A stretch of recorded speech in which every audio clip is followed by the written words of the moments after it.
Hello, how you doing? You can see my setup here. Okay, so bring it up here. Okay, so what we're going to be looking at today is this program called Quest. And what does Quest do exactly? Well, it is a authoring tool that will allow you to create text adventures and interactive fiction. What's the difference between the two? Um, it's mostly a semantic one.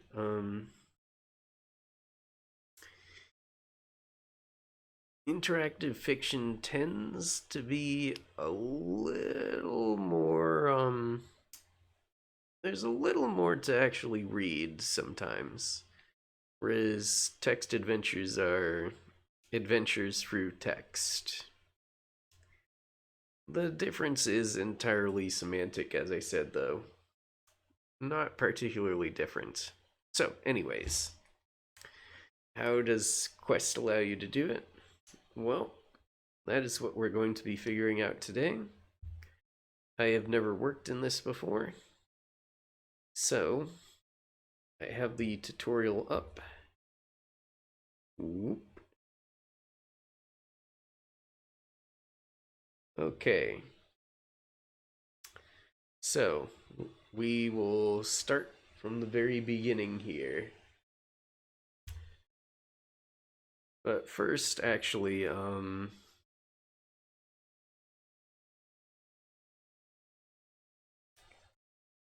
want to show you where you can get it. So, Quest is a part of textadventures.co.uk. So, what I understand, that means this is UK based. Won't really affect your ability to make stuff or anything like that. It's just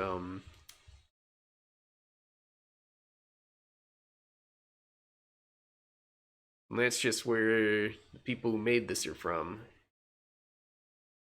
Right, so you want to find Quest itself, you go to create here, and that will bring you to textadventures.co.uk/quest.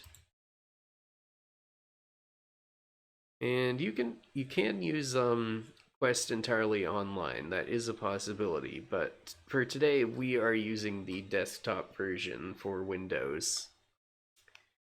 If you have a different operating system, you can use the web-based application, I believe, no matter what operating system you use. But the desktop version is mostly just for Windows. I'm sure there's ways to make it work in Wine and stuff, but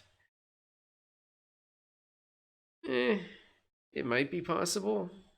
Who knows? I don't know if anyone's tried.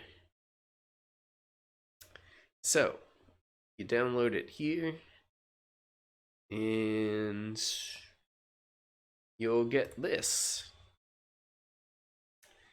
I made a very, very quick test file, but we'll probably be making a new one. I might, in case you haven't noticed, I am stalling a little bit just in case people start pouring in. I want to give people a little bit of time before I start in earnest. So, text adventures, what are they? You might be familiar with a little game simply called Adventure. It's also known by the title Adventures in, I believe it's Colossal Cave. Yeah, Colossal Cave Adventure. That's it. Also simply called Adventure. You basically explore around, you have an inventory, you can find stuff on the ground that you can pick up, and then you can use those items to do various things in the game world. You explore the game world, and there's some dangers, I think. But ultimately, it's mostly just use item on thing, puzzle solved. Now, text adventures kind of evolved from that a lot. Like, there were some really involved ones, like, what was it? A Mind Forever Voyaging is supposed to be, like, a really good one. But there's also, you might know it as well, the popular, Zork series, which is mostly known for the meme that pops up again now and then. It is pitch black. You have been eaten by a grue. Where the grue was kind of a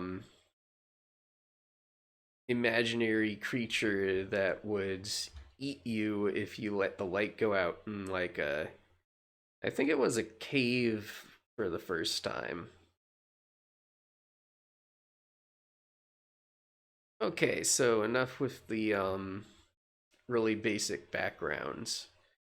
We are going to create something using the tutorial. So I am going to read through it for you as usual. So, introduction to Quest. Quest is a program for writing text adventure games and gamebooks, both of which are sometimes referred to as interactive fiction. There are two versions. I've gone over this. There's a web version, which runs in the browser, and a Windows version that you can download for your desktop. That's the one we're going to be using. So, this tutorial applies to both. That's fine. So, what's a text adventure? Text adventure games were the earliest type of computer game, from a time when computers could only display text. There were no graphics, so everything was described with text.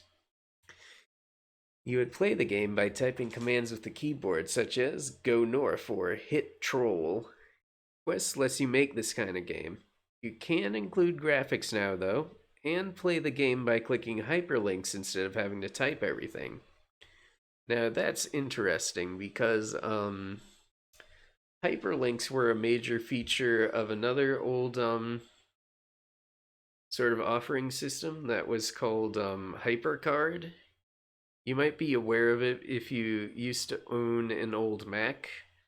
HyperCard was basically a system of stacks that was kind of similar to presentation software by way of a very, very early version of the sorts of things you see on the World Wide Web. So, like, you'd click on links and buttons, and they would do stuff to the hypercard you were on, change which hypercard you were at, and well, not entirely intentional, the system was used to create games, various adventure games. So you would have I think the prototype for Myst was actually written in HyperCard, I think. I believe it was a HyperCard stack before they sort of started rolling their own thing. But anyways, that's a little off topic. So, why create text adventures? Here are some reasons why interactive text games are great. They're easy to create. You don't need to have a team of people creating graphics, music, and sound effects. You don't even need any programming experience. If you've never created a game before, a text game is the easiest and quickest way to start. Now, this doesn't mean it's trivial. Creating a good game Like creating a good novel, takes a lot of effort, but you don't need to have any special tools or expertise to start. You don't need fast reactions to play a text based game. In fact, you don't even need to be able to see. Text based games are one of the few types of games that the visually impaired can enjoy, using a screen reader to speak the text aloud. You don't need to have a particular type of computer. You can play a text game using nothing more than a web browser. All this means that a text game can be played by just about anybody. Um, I would say that's mostly true. If the person doesn't have access to some sort of screen reader and they are illiterate, that doesn't exactly help, but then it would be difficult for them to find the text adventure in the first place, so I guess it's a wash. Okay, using Quest, you can play and create text-based games, which can include pictures, sounds, and video. To play some games which people have created already, see textadventures.co.uk. And that would take us back to here, which had all of these games that people have made. I think there's probably quite a few ports in here too. Like I see Zork 1 here. That's probably a port from the original. What did it use? Like Inform or something? But yeah, there's some text adventure games there if you want to check them out. If you have some time to spare, it's well worth watching the documentary Get Lamp, also on YouTube. It's a brilliant telling of the history of text adventure games. You can find another great introduction for beginners at Brass Lantern. So, Quest is a powerful system with a gentle learning curve. You can get started very easily without doing any programming at all and build up from there. The point and click editor means there's no need to remember syntax, type in strange punctuation, or even remember commands. But there's a lot of power underneath. A full programming language, in fact.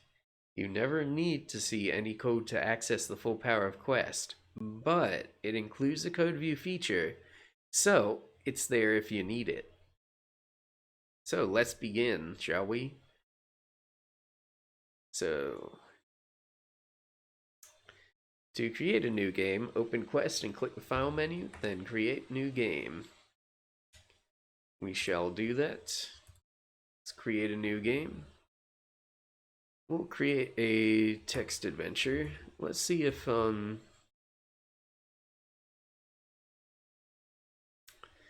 let's see what they want us to put in for the details. Ensure that text adventure is selected and choose a language from the list.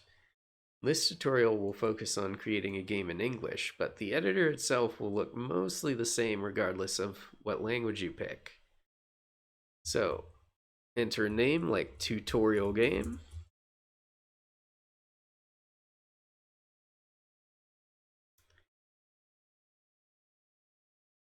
And Quest will create a folder and game file for you.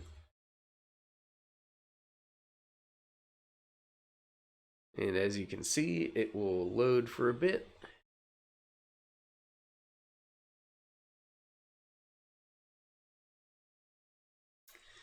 Here we are. So, we have a panel here that has a bunch of tabs.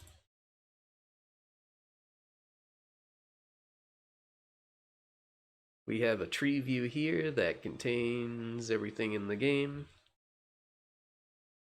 And we have a toolbar up here. And we have our menu. Okay, so where do we start here? We'll skip the web version stuff. Right, so got the editor screen here. As you saw, And this is what it would look like if you were using the web version. Very similar, but the UI style is slightly different. So, on the left is a tree showing you every element of the game. The game element is currently selected, so that's what we can see in the pane on the right. Selected here, shows here. Quest has created a room called Room for us, and inside this room is a player object, so that's where the player will begin when you run the game. You can test the game by clicking the play button. On the Windows version, you can also select Play Game from the File menu, or press the F5 key. So, let's see how it starts out.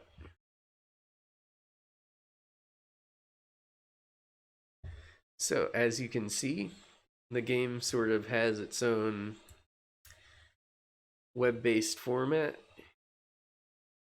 Got a title, it's got some panels over here for inventory, places, and a compass. And we're in a room, and we can use basic text commands.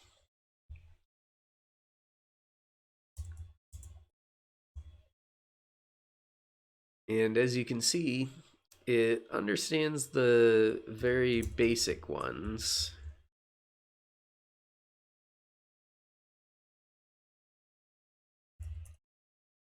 But it doesn't understand a lot.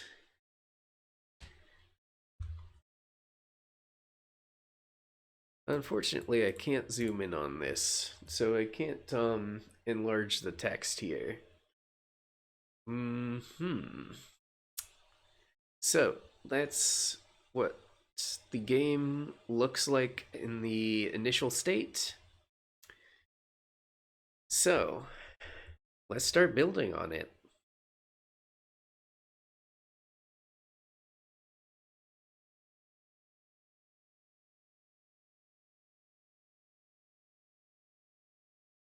So you can click stop game or type quit or hit the escape key to exit the preview. So, when starting out with Quest, you might find it easier to run in simple mode. This hides much of Quest's more advanced functionality, but still gives you access to the core features. And you can toggle it off at any time from the Tools menu. On the web version, it's in the Settings menu. Okay, so Quest created a room called Room, which isn't a very good name. In this tutorial game, we want to start in a lounge, so select Room from the tree and change its name.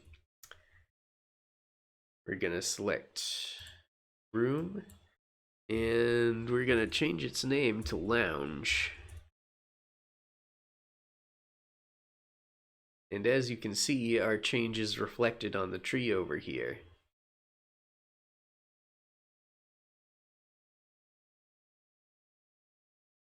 Okay, so to create a room description, click the Room tab. Enter a description in the text editor, something like, "This is quite a plain lounge with an old beige carpet and peeling wallpaper."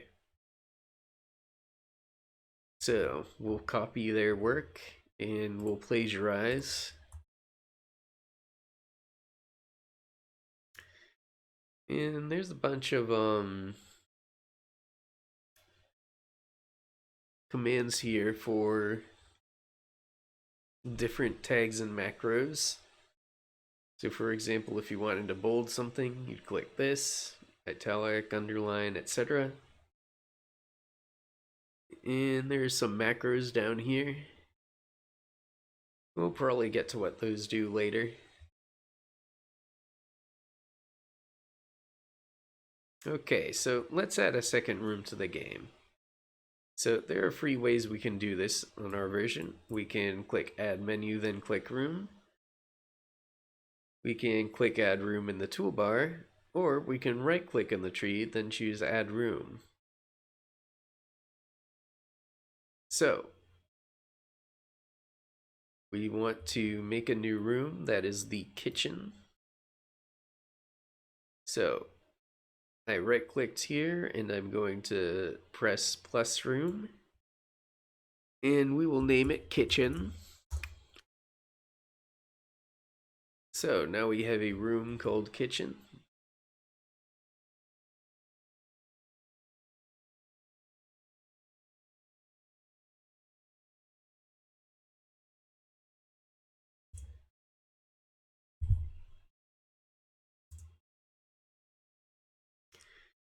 A dank kitchen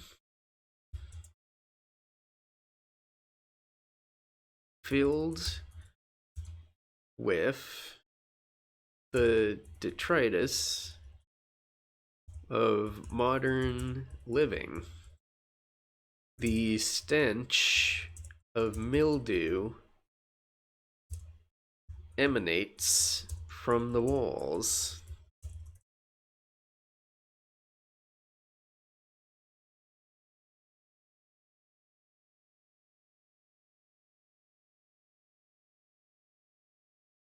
Okay.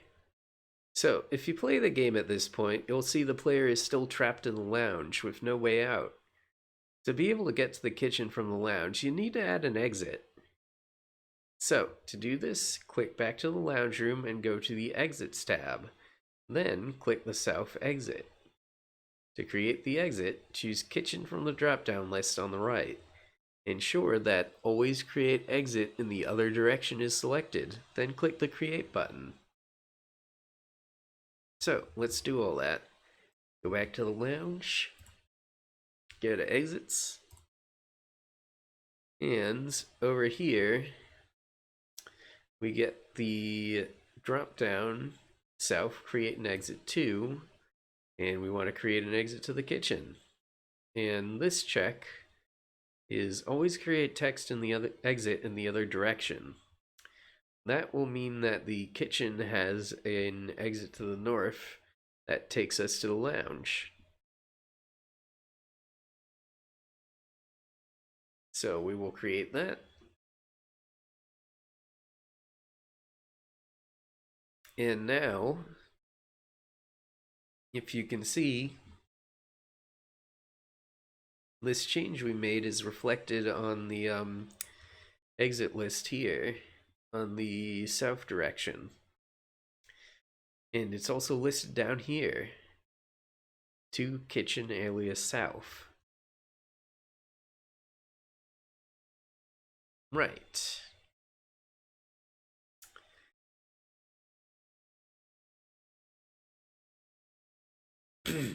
So, when you click the create button, actually two exits are created. One exit south from the lounge to the kitchen, and another exit north from the kitchen back to the lounge. You can see both exits in the tree. It's helpful to think of exits as one way. Each exit is in only one parent room, the from room, and points to one other room. And that's why we have one exit in the lounge pointing to the kitchen. A separate exit is in the kitchen pointing to the lounge. Exits, like every object in Quest, can have an alias, which is simply a way of displaying a particular name to the player. Notice how the two exits we just created have aliases of south and north. We could give our exits any alias. It doesn't have to be a compass direction. If we were setting a game on a ship, for example, we might have exits with aliases like port and starboard. Play the game and verify that the player can go south and north between the lounge and kitchen. So let's test our game. You are in a lounge. You can go south. This is quite a plain lounge with an old beige carpet and peeling wallpapers. If we look, we get all that again.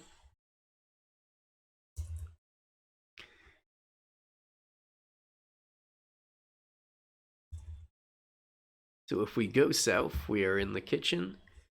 You can go north. A dank kitchen filled with the detritus of modern living. The stench of mildew emanates from the walls. So now if we go north, we should be back in the lounge, and we are.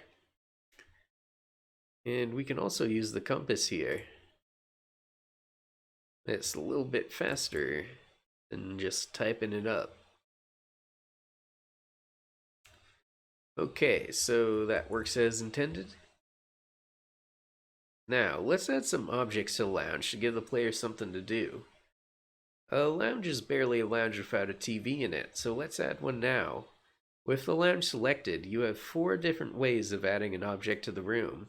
You can click the Add Object in the toolbar, go to the Objects tab and click the Add button, click the Add menu and choose Object, or right-click Lounge in the tree and select Add Object. So, we want to add an object to the lounge, and a prompt will appear. We've got to name it TV. Leave the parent as lounge and click OK. So, we add an object here. We call it a TV, and its parent is the lounge. And there we go. Here's our TV object. So, object names and aliases. It's important to note the distinction between the names that players can see and use to refer to objects and the names that your quest scripts use. So name. In order to avoid confusion, each object must have a unique name. So if you have multiple televisions in your game, they must be given different names, like TV1, TV2, and so on. Alias. Of course, this wouldn't sound natural if these were the names that the player saw, which is why Quest lets you set an alias. This is the name of the object that the player sees. In the example of multiple televisions, each of your TV objects could have an alias of TV. If you don't set an alias, players will see the object name. So you only usually need to worry about this if you want different objects to have the same displayed name. So for now, we can leave the alias box blank for the TV. So, other names. If you go to the Object tab, you'll see an Other Names box. This lets you specify additional names that the player can use to refer to this object. It's important to note that different players will have different ways of interacting with your game. Many players prefer to use hyperlinks, but some prefer to type. You want to make it easy for Quest to understand what players type in, so you can add additional alternative object names to ensure that happens. For example, for a TV object, some players might type in "look at television" and would reasonably expect that to work. So, add television to the list of other names for the object. This will ensure that players can type in either "look at TV" or "look at television" to look at this object. As an exercise, add any other alternative names you think that players might want to use.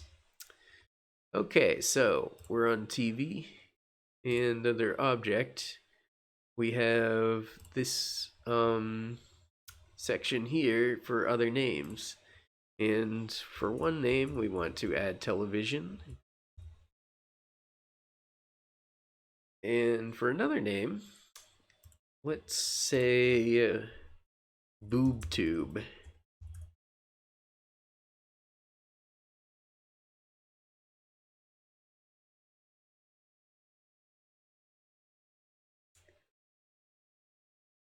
The developers of this software are probably Brits, so what they chose was telly.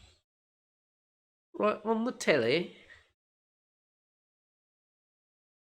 Description. If you run the game and look at the TV, you'll see that the quest doesn't have much to say on the subject. It says nothing out of the ordinary.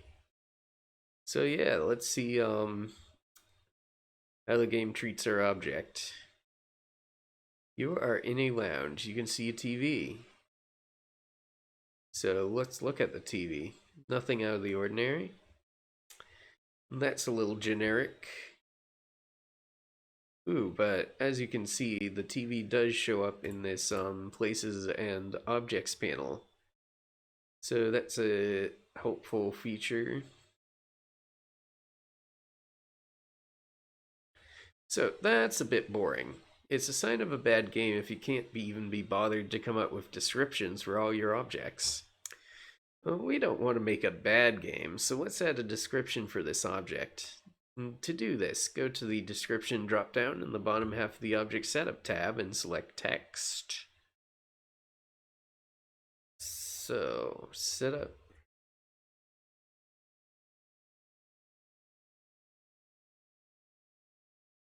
Look at Object Description.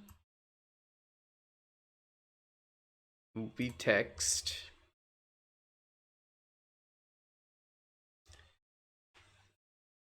Now enter the description. You could write something like, the TV is an old model, possibly 20 years old. It is currently showing an old Western.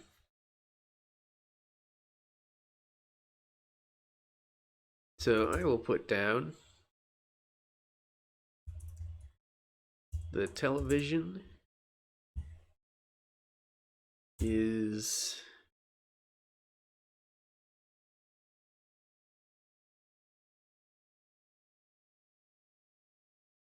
a flat screen that is currently displaying 4K resolution Hobbit feet.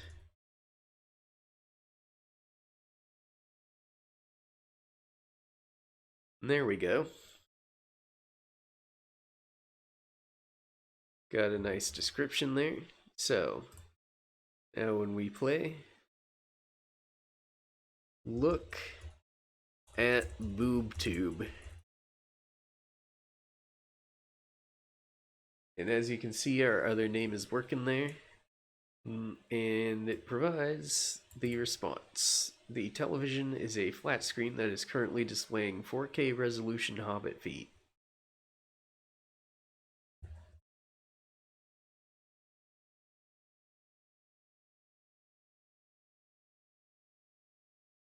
So, it's a good idea to think about what kinds of things players might try to do to any objects in your game. In our example of the TV, it seems likely that the player might try to type watch TV. So, it would be good if our game came up with a good response rather than just saying it didn't understand. So, to do this, let's add the verb watch to our TV object. As you should remember from school, verbs are doing words, and that's what they are in Quest. Verbs let you say what things can be done to your object. So we go to the Verbs tab, click the Add button, and type watch.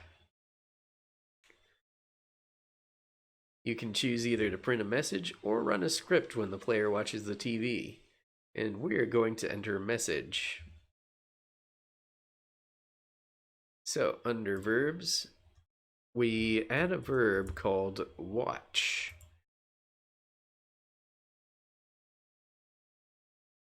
And the assignment here will print a message, and we will say,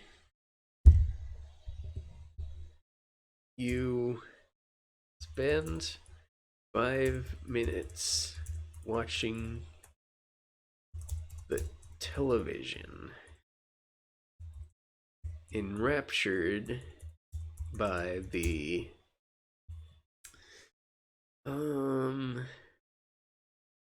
fickety tangle of Hobbit feet. There we go.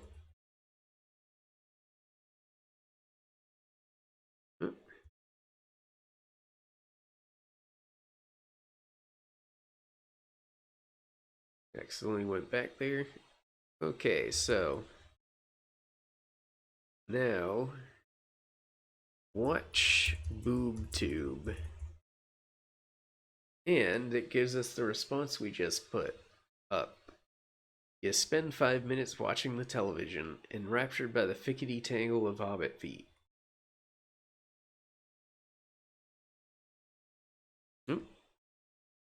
It's the wrong thing to tab to. That's my setup. Okay. So, as an exercise, add the following objects to the lounge. A sofa. Give it a sensible description. Add a verb sit on so the player can type sit on sofa. This should print a message like, there's no time for lounging about now. Okay, so we're going to add a sofa to the lounge.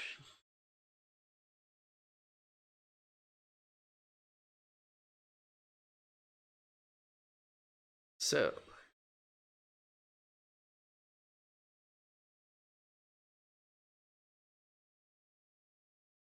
I'm going to add a text description here. And the description is going to be, this sofa has seen better days.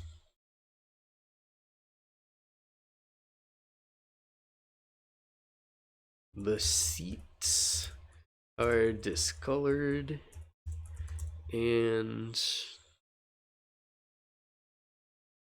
there's a trail of crumbs seeping from the corners.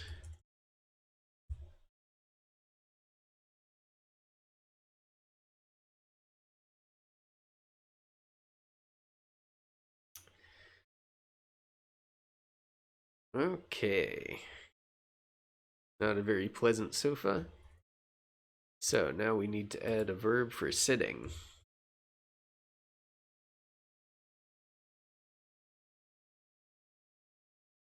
So there are a lot of stock verbs you can use, and this is one of them.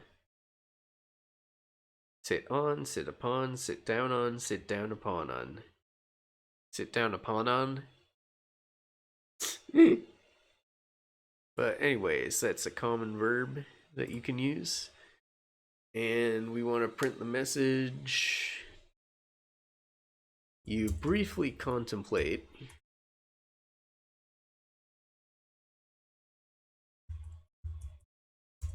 relaxing on the sofa, but think better of it when you notice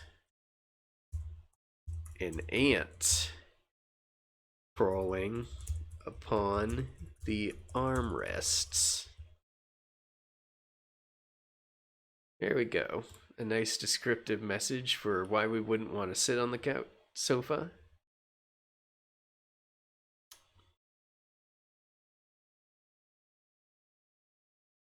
So next, we want to create a table and enter a sensible description for it. So we add a table, give it a description here.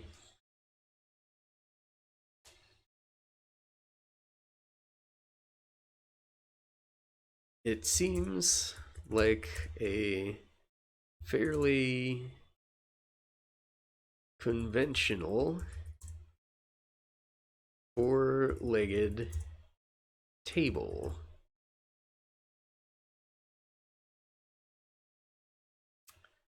And now, last of all, we need to add a newspaper to the room. It will need to have a description and a read verb.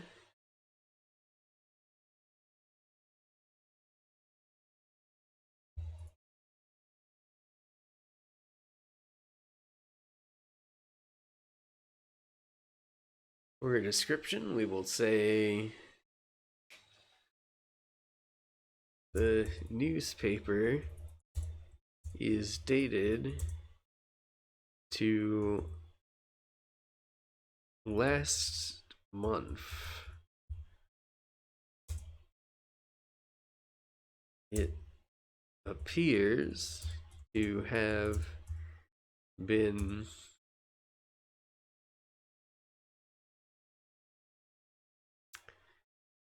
soaked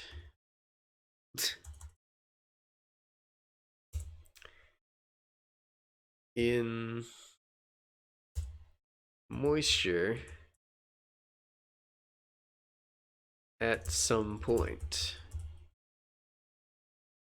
in the recent past.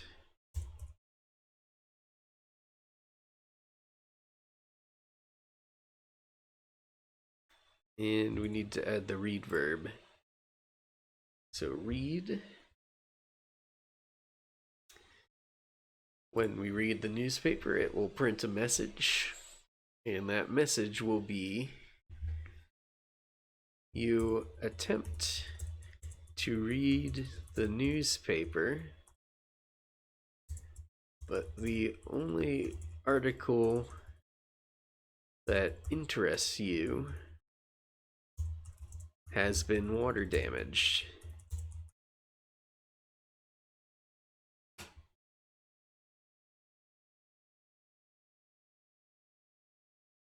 So, launch the game, verify that the objects that were just created have been set up and are working correctly.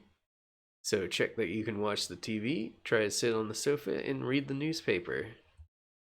So, we've got a very basic game here now. We have a TV, sofa, table, and newspaper in the lounge. And we can look at the TV. And it says the television is a flat screen that is currently displaying 4K resolution Hobbit feet. And if we look at the sofa,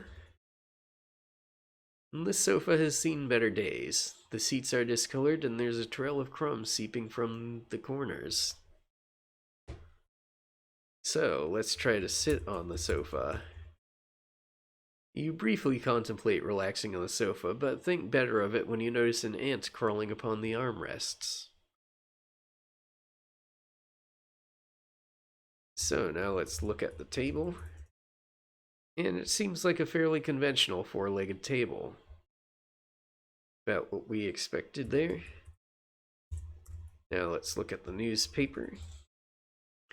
The newspaper is dated to last month. It appears to have been soaked in moisture at some point in the recent past. And if we attempt to read the newspaper, you attempt to read the newspaper, but the only article that interests you has been water damaged. Okay, so everything in our game is working as we expect it to. So, now we can go on to the next part of the tutorial, which will be interacting with objects. So, object types. An object setup tab lets you choose the type of object. Select the TV object we created in the last section. Right here.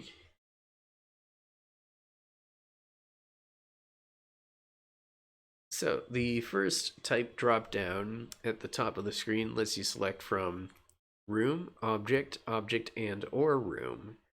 Rooms and objects are really the same thing in Quest. The option you select here simply lets the editor show you only what's relevant for the current object.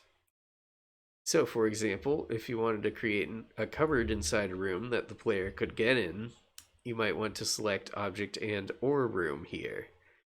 But in this tutorial, just leave this option set to the default. The second type dropdown lets you select from the following types: an inanimate object, a male character, a female character, inanimate objects plural, male characters plural, and female characters plural. So, there's a couple of things here. Mostly, very gendered assumptions here. So, you have a male character, and you have a female character. Where's the NB character, Quest? Where's the NBs at? Did you disappear all the NBs here? Okay, I'm guessing that, this choice of male or female character sort of has it automatically use male or female pronouns for them. I suppose that's probably how it must work. Okay. Anyways, moving on from gendered assumptions. Whichever type you select, the object will behave in pretty much the same way, except that Quest's default responses will make a lot more sense if you set this correctly. And this is because setting the type will update the gender and the article. You can also override these manually. Gender. Usually it, he, she, or they. Quest uses this for sentences such as, it is closed, he says nothing, and so on. Article. Usually it, him, her, or them. Quest uses this for sentences such as, you pick it up, you can't move her, and so on. So, scenery. The scenery option means that the object won't be displayed automatically in the room description, or the places and objects on the right of the screen. Why might we want to do this? Well, when we created our lounge description in the previous section, we wrote, this is quite a plain lounge with an old beige carpet and peeling wallpaper. So what if the player types look at wallpaper? Quest will reply, I can't see that there, which will be a bit strange. Although the wallpaper isn't an important object, we should still have a response for look at wallpaper. If we make it a scenery object, it's in the background as far as the game goes, and won't appear in the places and objects list, or in the list of objects in the description of the room. We won't be cluttering things unnecessarily, but we will still be providing responses for anything the player might reasonably type in. So, create a new object called wallpaper and tick the scenery box. Enter a description like, the horrible beige wallpaper hangs loosely on the walls. I'll copy and use that. So, we create a new object and we call it wallpaper.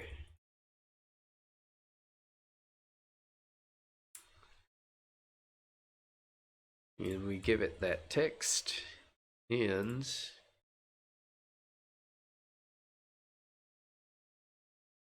we check scenery, which means it will not be displayed in the room description. So, if we launch the game, we notice that the wallpaper doesn't show up here or in the description, but if we look at the wallpaper, we get a little description. The horrible beige wallpaper hangs loosely on the walls.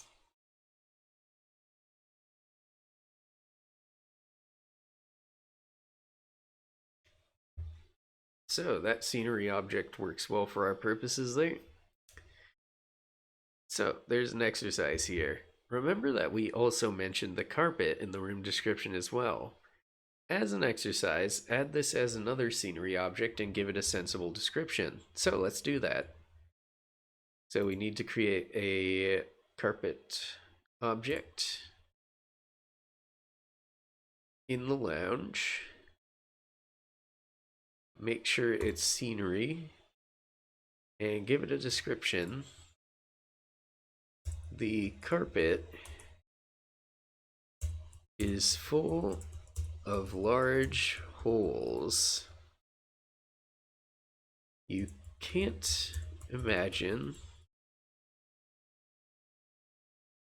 how exactly such a thing happened. Okay, so if we click play and we look at the carpet, it gives us that description we just wrote. The carpet is full of large holes. You can't imagine how exactly such a thing happened. Okay, now let's create our first character. He'll be about as basic a character as you can get, and he won't be the most talkative. This is because he's dead. Well, you gotta start somewhere. Create a new object called Bob, and change his type to male character. Give him a look description of Bob is lying on the floor a lot more still than usual. So we will create a new object, call it Bob.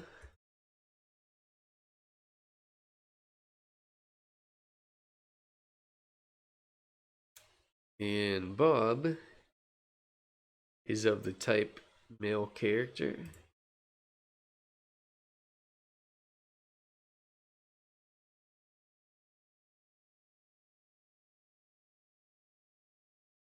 Just male character.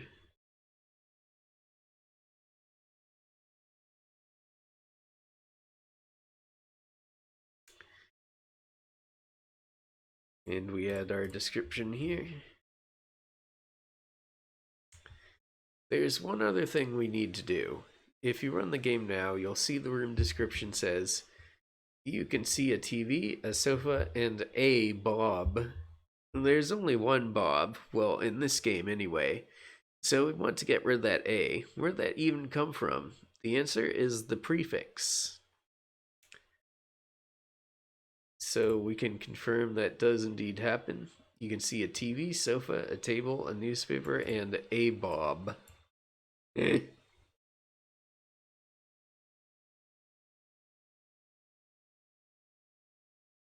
A prefix and a suffix let you insert text before and after the object name when it's displayed in a room description. When you leave use default prefix and suffix checked, the suffix is blank and the prefix, for English games, is either a or an depending on whether the object name, or alias, begins with a vowel. You can specify your own text by unchecking the box. 2 new text boxes will appear, and for our Bob character, you can just leave them blank, as we don't want any text added around our object name. So, we can leave those blank, or we can just say male character named, like we had before. We'll come back to Bob later in the tutorial, where we'll make him a little more animated. So let's check that Bob works. Let's look at Bob. Bob's lying on the floor, a lot more still than usual. Okay, our Bob works. So, now we take the newspaper. You should have added a newspaper object as an exercise at the end of the previous section. If you didn't, add one now. We're going to make this an object that the player can take. This is very easy to do. Simply go to the Inventory tab. You have a couple of different options for take. Default behavior. You'll want to use this for most of your takeable objects. This option gives you the object can be taken checkbox, and the ability to specify a take message which is printed when the player takes, or attempts to take, the object.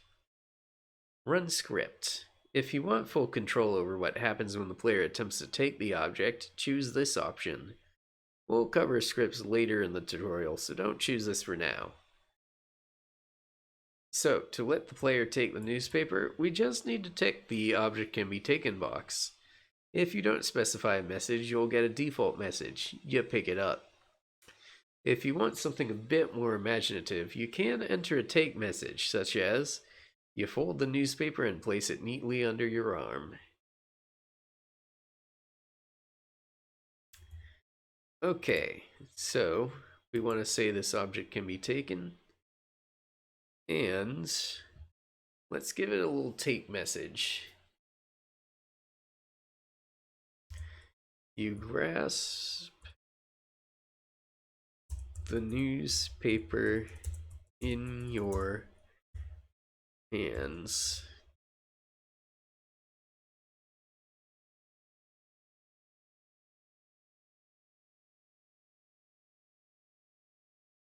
You shake the resulting moisture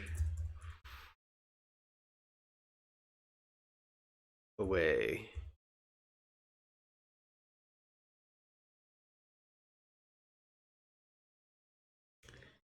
The object can be dropped box is ticked by default, so the player can take and drop the object as many times as they like.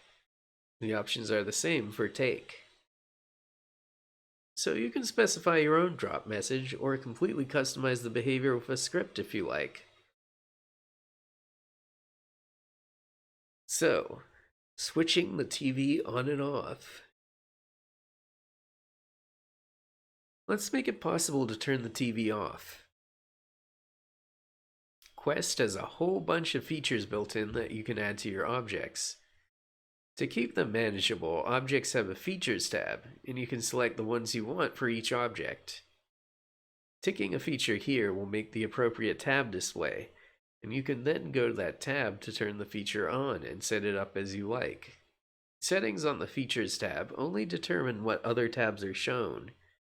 They have no effect themselves on the object when playing the game. Switchable is one such feature, so the first step is to go to the Features tab and tick Switchable.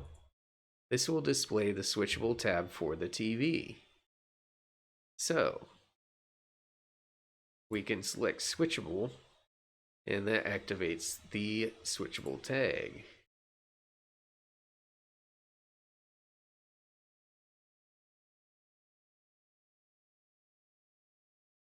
The option should be fairly self-explanatory. You can choose whether the object is switch on when the game begins, and the text to print when switching on/off. Finally, you can choose some extra text to add to the object description. And this lets you have show text depending on whether the object is switched on or off. Enter some sensible text for these, for example, as shown below. So, we want to go back to our TV.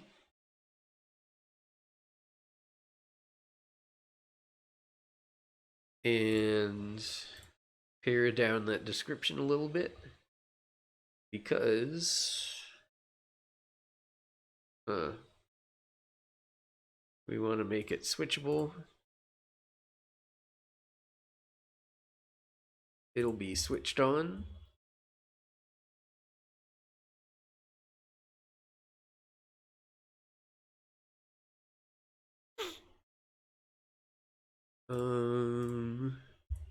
There we go.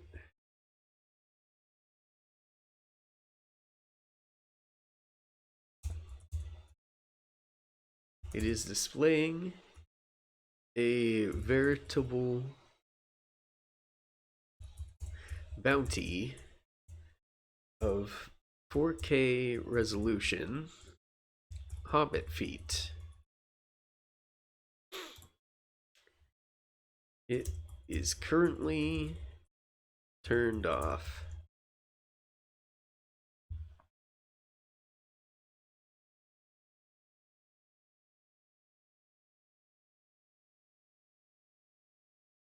Okay, so now when you play the game, you get sensible behavior for your switch on TV, switch off TV, and alternative forms of the command. So, let's test this out.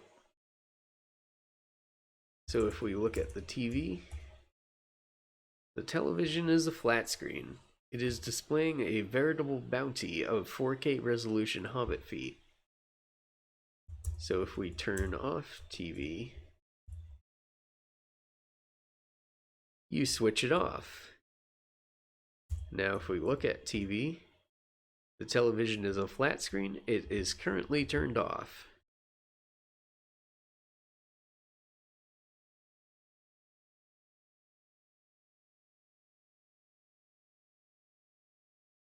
Notice that by setting this object up as can be switched on/off, two new options, switch on and switch off, have automatically appeared in the TV hyperlink menu. So, now, as an exercise, add a switchable lamp to the lounge that is switched on at the start of the game. Let's give that a try. Add an object to the lounge, a lamp.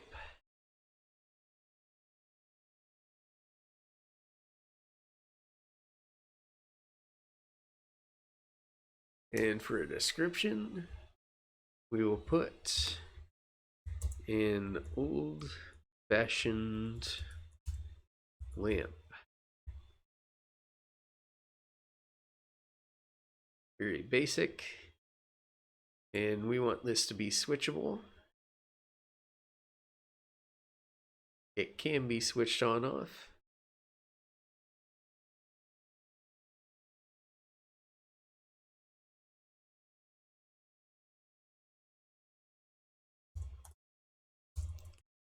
You turn on the lamp.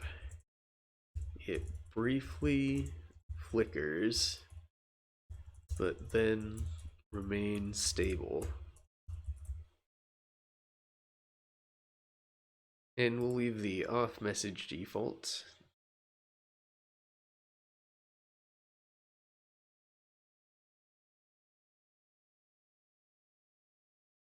And when it's switched on, it is currently on, filling the room with light. And when it's off, it is currently off.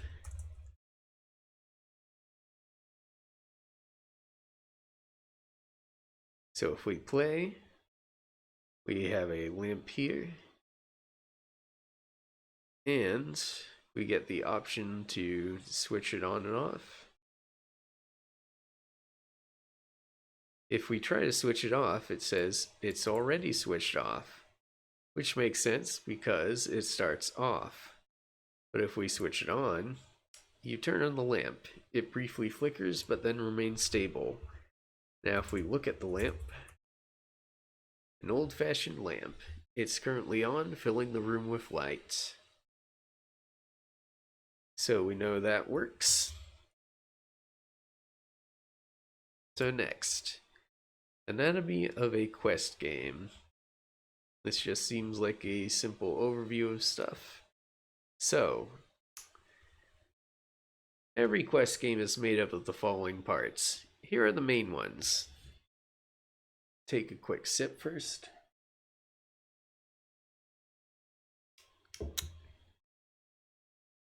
Okay. Elements. There are various types of element. Objects. Objects are the basic building blocks of the game. Everything physical in the game is an object. That includes rooms and the player themselves. So in a simple game, when the player is in a lounge and there's a cat and table in the lounge, there are 4 objects in total. 1, the lounge, 2, the player, 3, the cat, and 4, the table. Objects can contain other objects. This is done by setting the parent attribute. In our simple example, the lounge has no parent. It stands alone. The player is in the lounge, so the player's parent is lounge. If the cat is sitting on the table in the lounge, then the cat's parent is table, and the table's parent is lounge. Exits. Exits connect objects, usually rooms, together. The exit has a parent, so our simple game might have an exit from the lounge by setting the exit's parent to lounge. Exits also have a to direction, so this exit might point to another room, such as the kitchen, or it might point to an object inside the same room, such as a cupboard. This would allow the player to go inside the cupboard in the room. Commands and verbs. Commands handle player input. They can exist globally, in which case the command will work everywhere. Commands can also exist inside a particular room, in which case that command will only work in that room. Commands have a pattern, such as look at object. When the player types something, it is compared to all the available command patterns. The best match is then used to process what the player typed in. So if the player typed look at cat, the look-at command is matched, and it performs whatever action is necessary to print the description of the cat. Verbs are a shortcut for commands. Many commands follow the same pattern, and it's easier to have the verb mechanism handle that for us so we can concentrate on what makes ours special. Game. The game itself is a special kind of object. It contains attributes such as the name of the game, options such as how to print room descriptions, and display settings. Attributes. All element data, that is, all information about objects, commands, etc., is stored in attributes. An element can have an unlimited number of attributes. Attributes can store things such as the object description, alternative object names, the behavior when an object's taken, which objects can be used on the object, and much more. The attribute can be of many types. String. A sequence of letters and numbers. For example, the cat is sitting quietly on the table. Obviously, strings are very common in text adventure games. Integer. A whole number, such as 1, 2, -3, 42, or 1 billion. Script. One or more script commands, which are instructions for quests to carry out. Everything that happens in a game is controlled by script commands. Script commands can print messages, move objects around, show videos, start timers, change attributes, and much more. And scripts can be created by adding script commands using the user interface, or by typing code in Code View. Behind the scenes, it's all the same, so you can flip between the two as you like. Object. Objects can be attributes, too. The to attribute of an exit holds an object, the destination of the exit.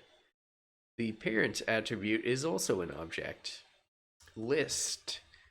A list is an ordered sequence of things. Lists can contain strings, scripts, or objects, though lists of objects are rarely attributes. Dictionary.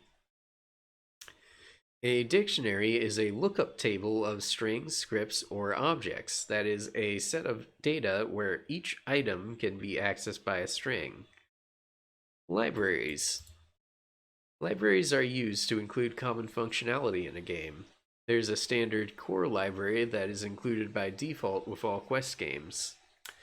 This is made up of the elements above, commands, scripts, and so on, and provides a lot of the standard functionality that players will expect in your game, such as the look at commands, printing room descriptions, and so on.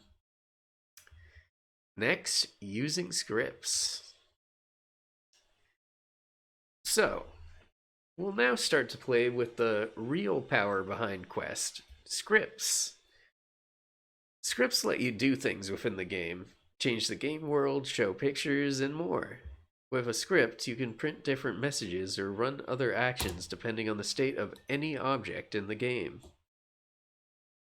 In this example, we'll use a script to customize the watch verb we added to the TV in the previous section. We want to update it to provide a sensible response depending on whether the TV is switched on or not. Select the TV object and go to the Verbs tab. If you've been following all the steps in the tutorial, you should already have a watch verb which prints a message. If you've already got a watch verb, change it from print a message to run a script. So, we go to our TV, go to verbs, and our watch verb. And we're going to want that to run a script.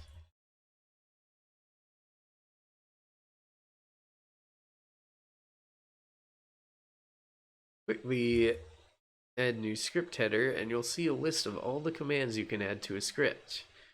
The commands are in broad categories: output, objects, variables, and so on, but you can also find a command by typing in the search box if you don't know the category.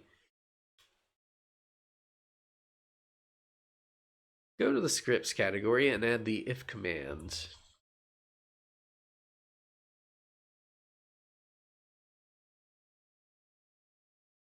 So, script.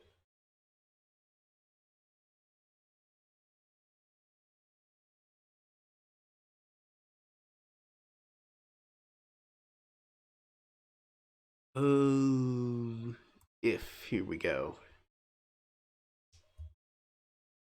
So we have a little script here. The if command is hugely powerful because it lets us choose which script to run depending on a condition that we set. After adding the command, you'll see the following editor, just like we have here. So, first we need to add a condition. If you click the expression drop-down list next to the if label, you'll see a list of conditions that you can add. Select object is switched on. If object TV, oh, never mind. If object is switched on,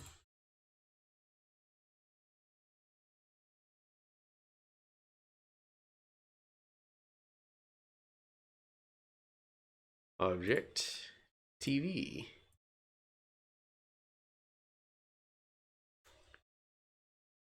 That's our condition added. Now we just need to say what happens when the condition's met. Click the then header and you'll see that you can add script commands here too. These script commands will only be run if the TV is switched on. Add a print message command. So, then print a message. This will be the text that will appear when the player types watch TV while the TV is switched on. So, enter a message like, you watch for a few minutes. As your will to live slowly ebbs away, you remember that you've always hated watching westerns. You are enraptured by the coils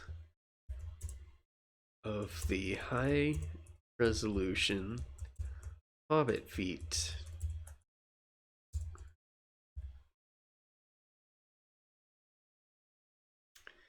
We're not done yet. What if this TV is not switched on? Unfortunately, we don't need to add a whole other condition. We can just add an else script to the one we're working on. And click the add else button, then expand the else header that appears. Add else, print a message,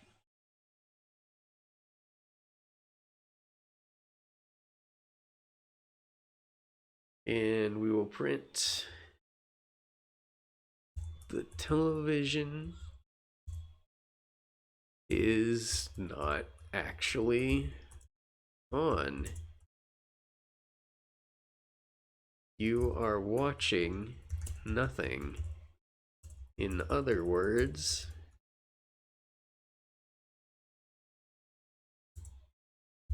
Seinfeld.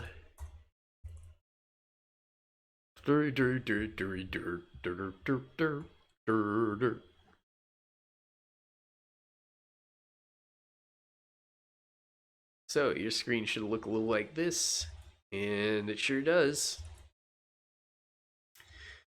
So now would be a good time to play the game to test that it works properly. Switch the TV on and off, and verify that you get a sensible response when you type watch TV.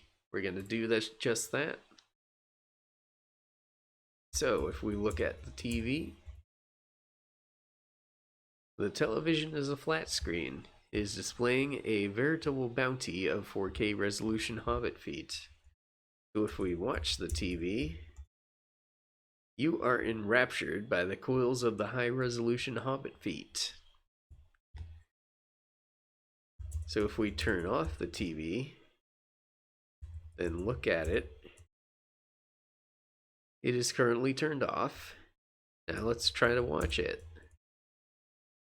The television is not actually on. You are watching nothing. In other words, Seinfeld. Oh ho ho ho.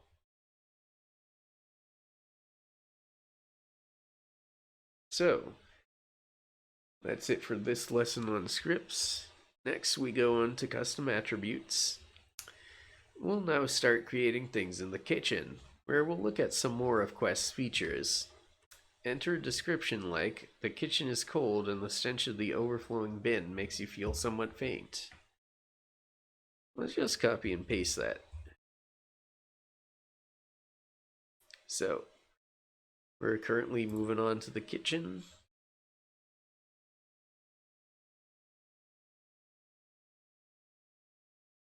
And we give it that new description.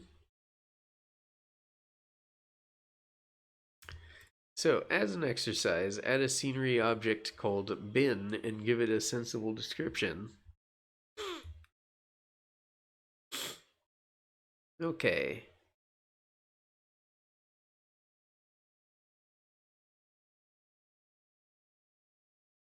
So we want to create an object called bin and give that bin a nice description. It's a trash bin. It looks pretty worse for wear.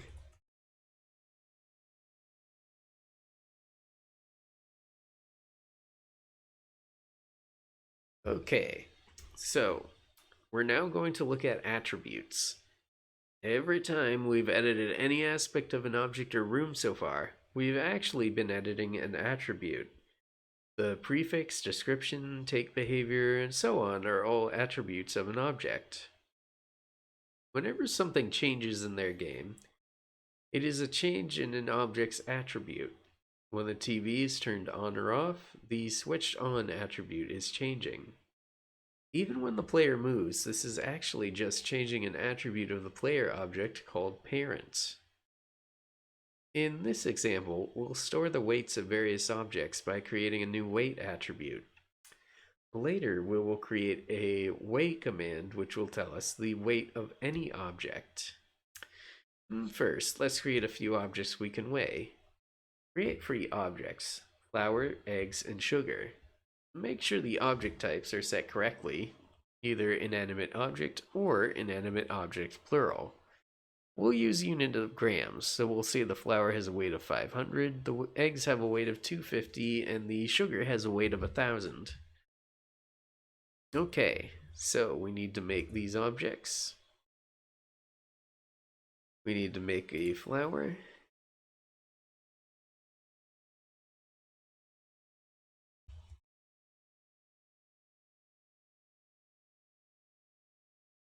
And it will have a simple description.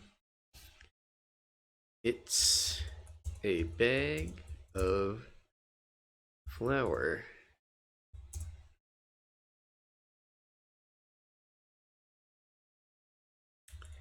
We need eggs.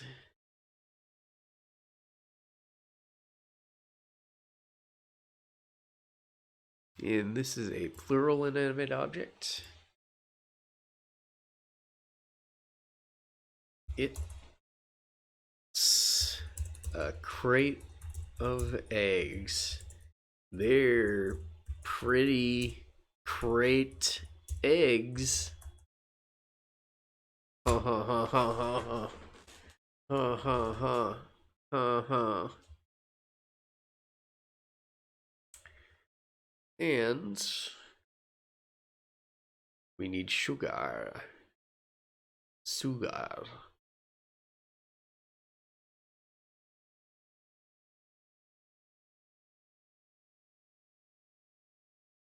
It may be a bag of sugar, but it's not as sweet as you.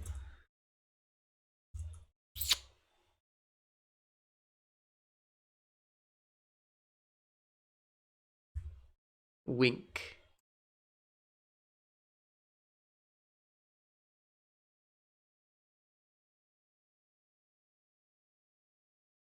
Okay. So, the Attributes tab. If you're using the desktop version, you can click an object and select the Attributes tab. you'll see all the underlying data for the object. We can also use the Attributes tab to add our own custom data to any object. So, let's give the new objects weights. First, we set the flower's weight attribute to 500.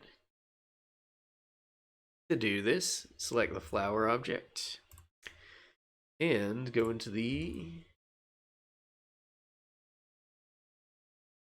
Attributes tab.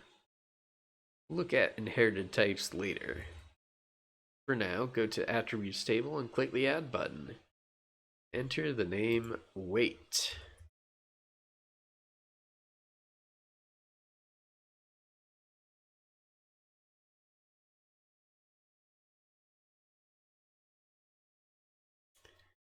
We want to use whole numbers for weight values, so select integer and enter the value 500. 500.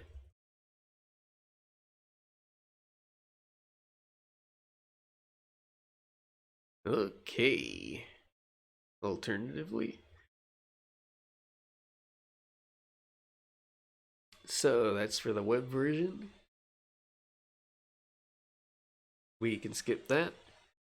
So, reading attributes. Wait, let's quickly.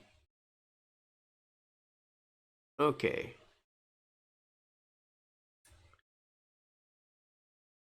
Now follow the same process to set the weights of the eggs and sugar. So, what weights did we want for those? Flour has 500. Eggs have 250. Add weight. And integer set to 250. And sugar as an attribute called weight. That is an integer value of 1,000. Okay, so now we've added everything's weight. So, reading attributes. You can read an attribute from any script command by using an expression. Expressions let you perform calculations, run functions, and read the values of variables and attributes. To read an attribute, use this form, object.attribute. For example, to read the weight of the eggs, you would type eggs.weight. Let's update the lookat description of the eggs as an example. Select the eggs object, and then under the setup tab, change the lookat description to run script. Add a print the message command. Now, instead of printing a normal message, which would never change and can't read attributes, we want to print the result of an expression. So click the message drop-down and select expression instead. So eggs, and under setup,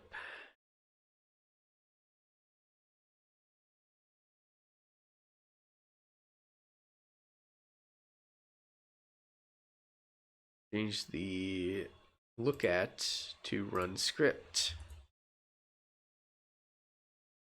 and add print a message command.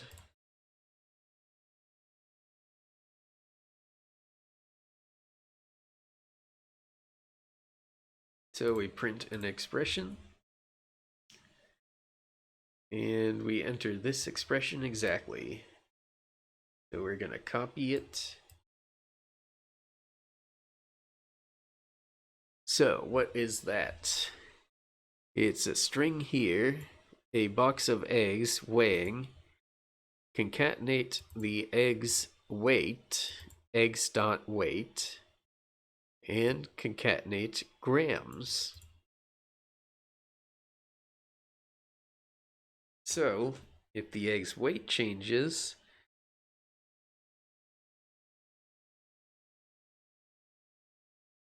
so will the message that is displayed. So, this will insert the value of the weight attribute in our text. Always make sure that your object and attribute names match the expression exactly. It's recommended that you always use lowercase object and attribute names, as these names are case sensitive.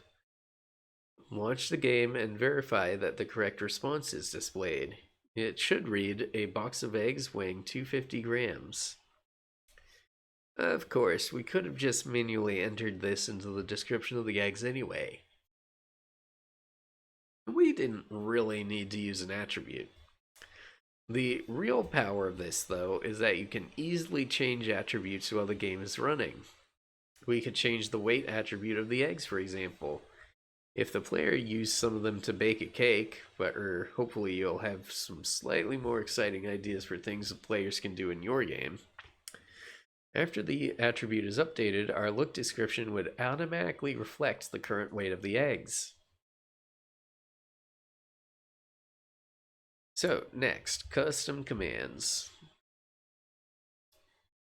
I want to see quickly. Okay, we're on 7 out of 13. That's pretty good progress. So, custom commands. In this section, we will add a command that lets the player say something, and another to weigh an object.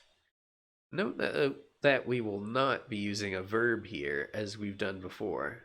Why not? Verbs are good when you want to have a separate response for each object.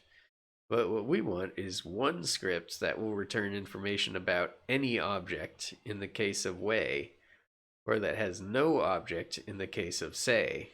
For this, we need to use a command. So, let's add a simple command, say. This will let the player type conversation prefixed with the command say, for example, say hello. Quest will respond with, you say hello. We will also add the contextual text of, but nobody replies, as no one is present in the game at this point. To add a command, in the Windows desktop version, select Game in the Tree.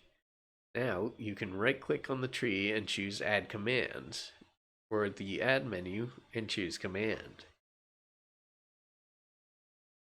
So, we right-click on the game and say Add Command. And we have a command. Enter the following text in the command pattern box. Say hash text hash.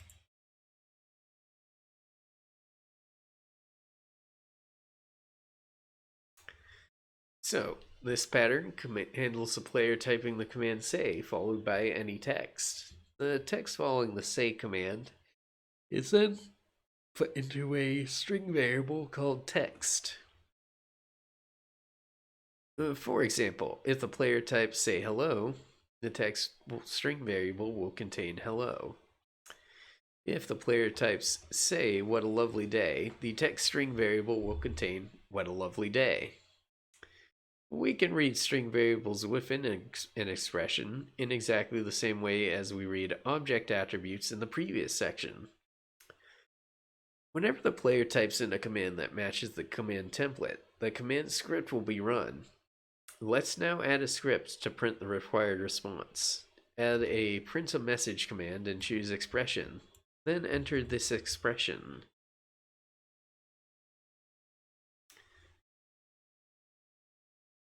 So, print a message, expression. There we go. So, what's with the backslashes in there? They let us use quotation marks inside an expression. If you put a backslash before a quote character, that quote character will be interpreted as the end of a string. But if you don't like backslashes, you could use single quotes quite safely instead.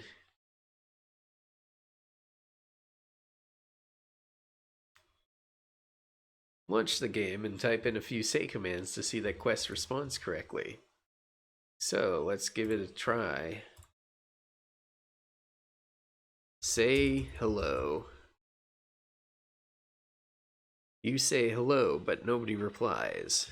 Say, help me, God. I'm trapped in a text adventure. Holy fuck. You say, help me, God. I'm trapped in a text adventure. Holy fuck. But nobody replies.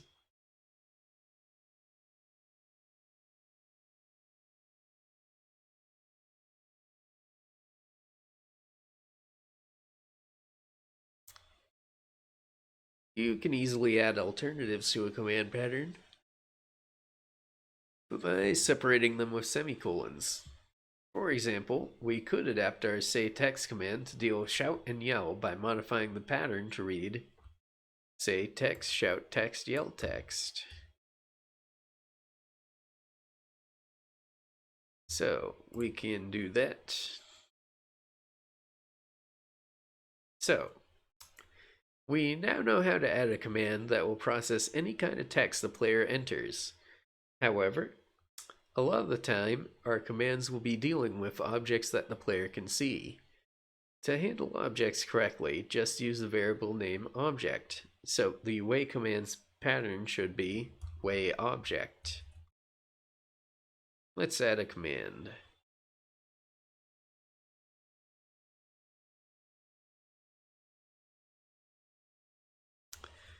Way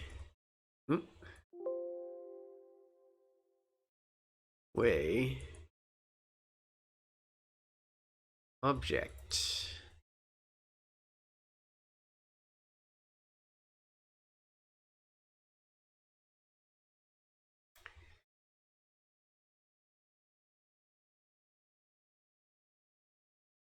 If you want to create a command that uses multiple objects, you can call your variables object1, object2, etc. In fact, anything starting with object will work.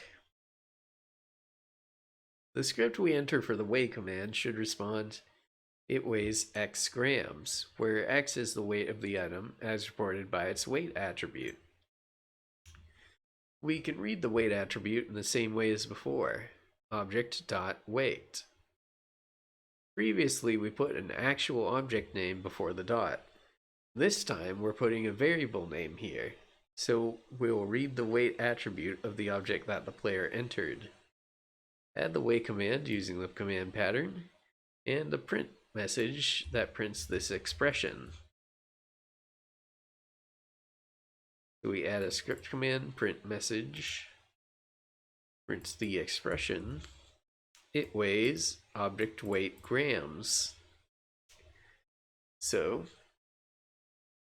what this is doing is it's getting the object that's stored in this variable, and it's calling the attribute weight and retrieving that value to be displayed in the printed expression.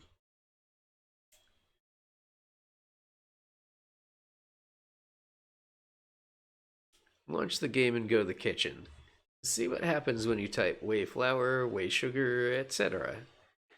Now go back to the lounge. What happens if you weigh Bob?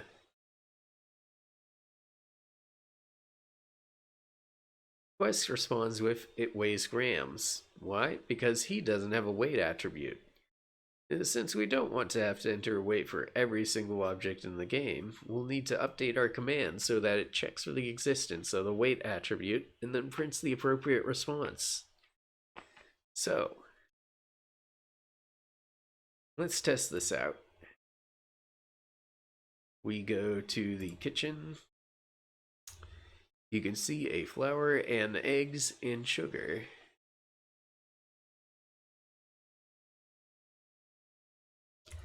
So we get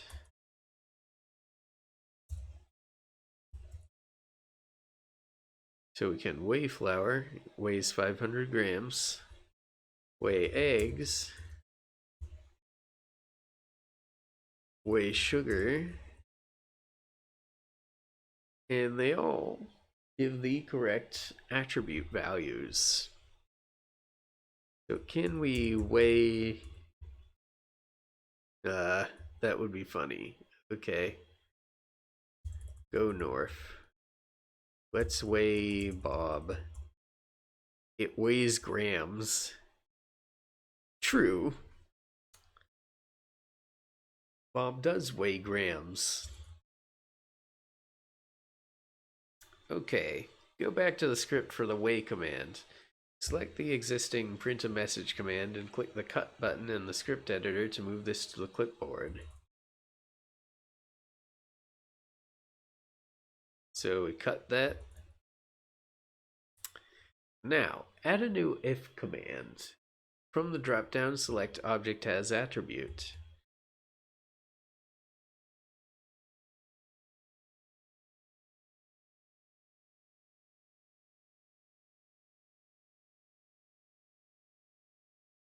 Here we go. Object has attribute.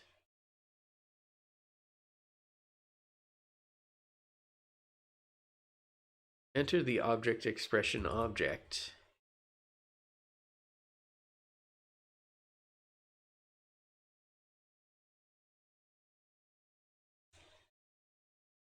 For attribute, leave name selected and type in weight.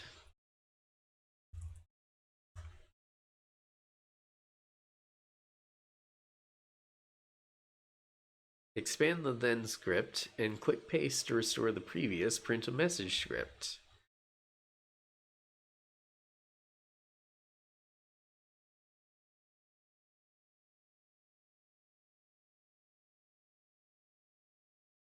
Here we go. So now, if the object has the attribute weight, then this is displayed. And else, we can print a message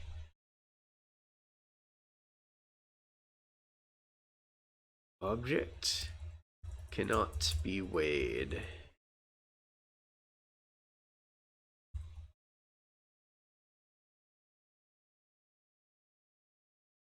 Oh, we don't need these when we're doing a message specifically.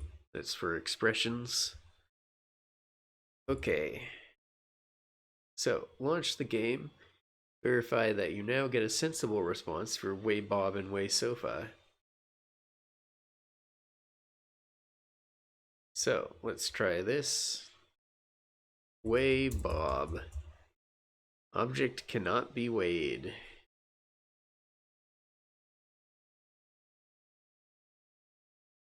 Okay. So, Quest can handle text and objects in the same command. Here, the say command is extended to allow the player to specify who she is talking to.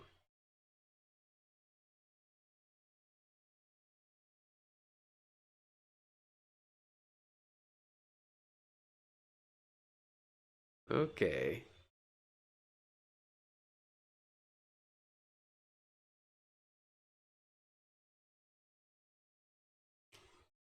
The pattern you are using is this. Say text talk to object 1. Quest will attempt to match object 1 to an object present, and if it does, then an object variable called object 1 will be set to that object. If it cannot, Quest will output whatever you typed in the unresolved object text box. The text part will match any text at all, just as before.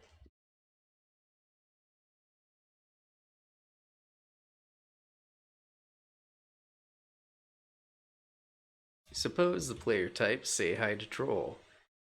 Quest matches say and to directly, then matches hi to the text, so now the string variable text talk is set to hi. Then it matches the object as long as the troll is there and sets the object variable object1 to the troll. The script uses a switch command, so you get a different response for different characters, and a default too. You can set up commands with multiple objects just by giving them each their own name between the number marks. Okay, so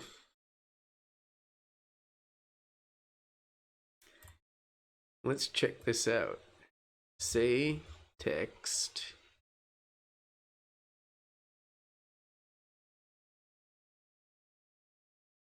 talk to object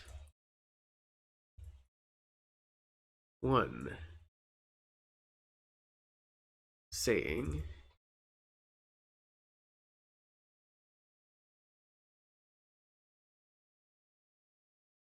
who are you saying that to? And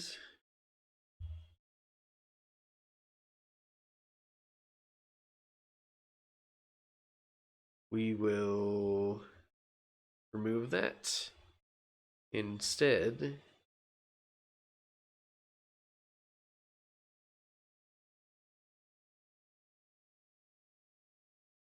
let's see.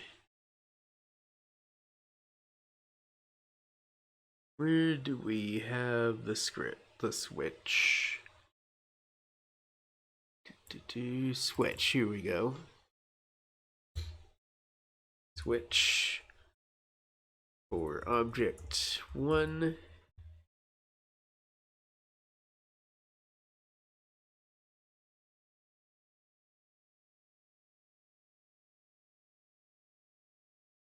When it is Bob, we have a script editor here.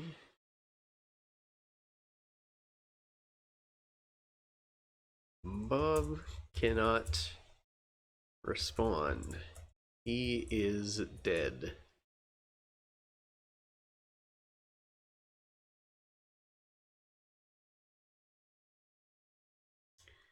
And we have a default down here. So we can print a message. I don't think they will understand you.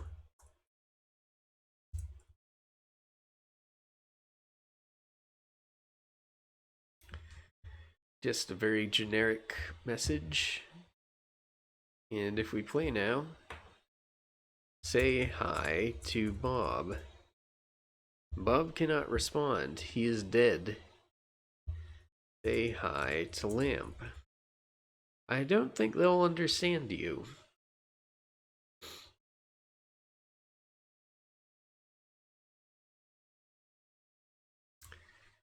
Okay, I actually want to print multiple messages here.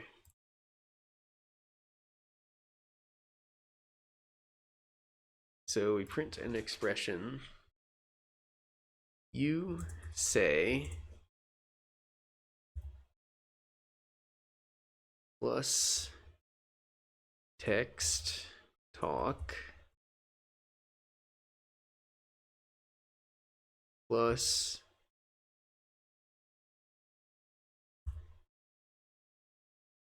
a period. Okay. And we will want to copy that because we will be using it again in the default. So let's try this one more time. Say hi to Bob. Ah, here we go.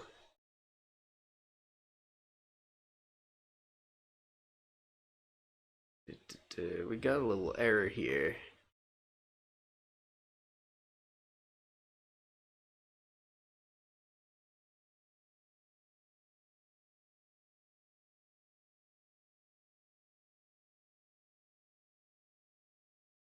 Oh, I see. We don't need these hashes here. That's just a variable. Okay, that should work now.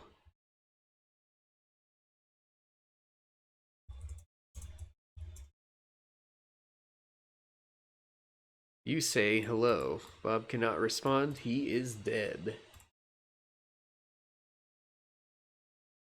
Say help me to Lamp. You say help me. I don't think they will understand you.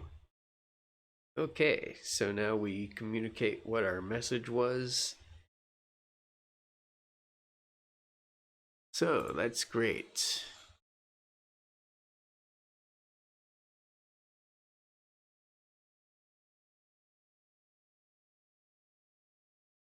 What's a cool little feature there? So, more things to do with objects. Giving and using object. After a player has taken an object, they can give that object to or use it on other objects in the game.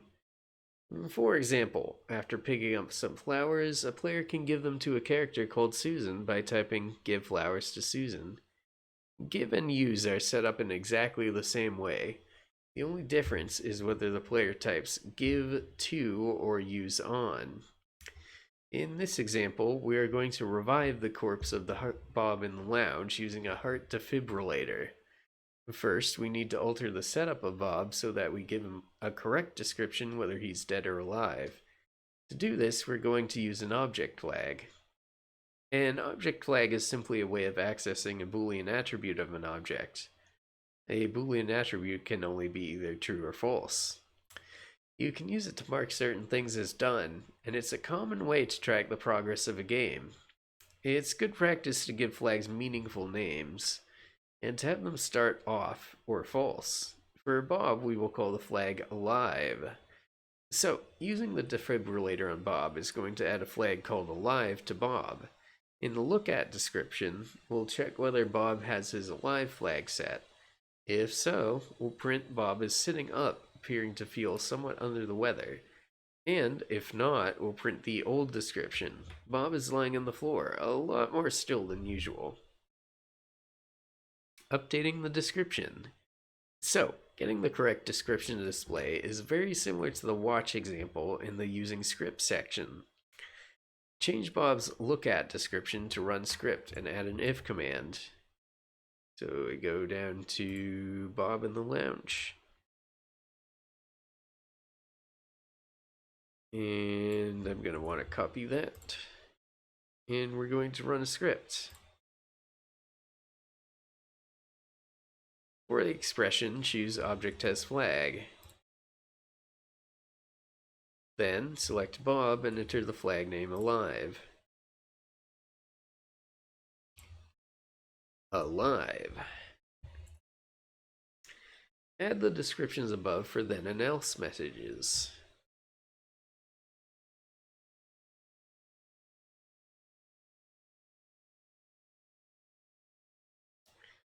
So, since starts out not alive, we want that. And let's get the alive description as well. Paste that in there. There we go. Okay. So, getting the correct description to display is very similar to the watch example in the using script section. Change Bob's look at description to run script.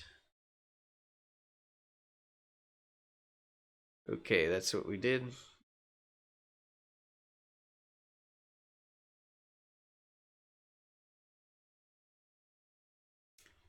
Now, add a defibrillator object to the lounge. Enter a description like, a heart defibrillator can magically revive a dead person, if all those hospital dramas are to be believed.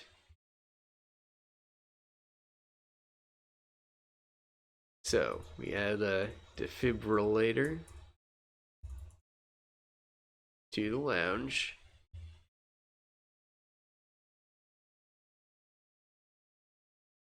Give it that description.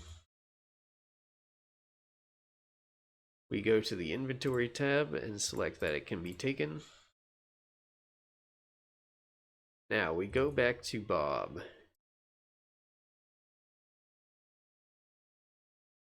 Wait. Huh. That's weird. Okay. On his use give tab,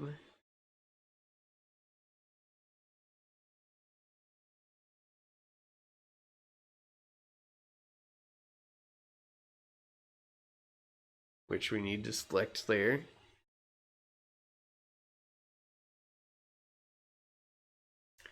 Go to Use Other Object on this section and choose Handle Objects Individually.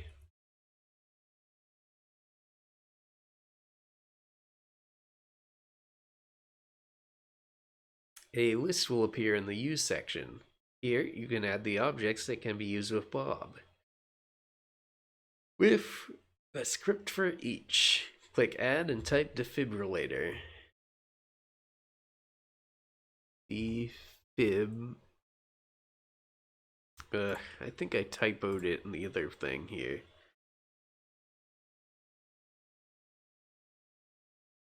Just gonna copy that. Make sure I have it right. There we go.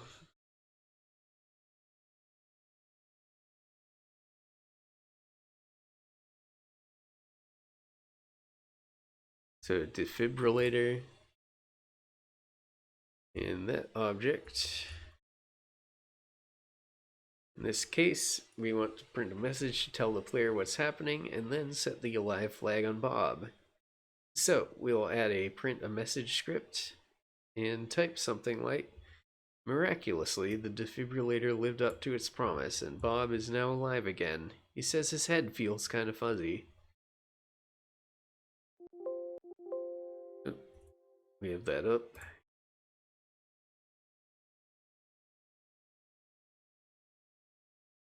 And we also want to add a set object flag command. Choose Bob and enter the flag alive.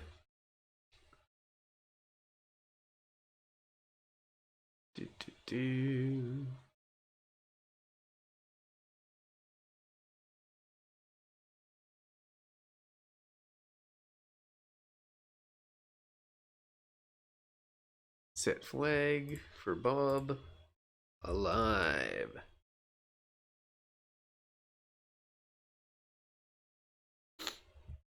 Okay. So that looks good. Close the script editor window, run the game. Look at Bob, then type use defibrillator on Bob, then look at Bob again. Okay. Let's look at Bob. Use defibrillator on Bob. Miraculously, the defibrillator lived up to its promise, and Bob is now alive again. He says his head feels kind of fuzzy, so now let's look at Bob again, and Bob is sitting up, appearing to feel somewhat under the weather. It's working. Okay. So, notice what happens when you type use defibrillator on Bob a second time. You get the same response again. You should know how to fix this now. Update your use defibrillator on Bob script to check for the alive flag. Update this now. So,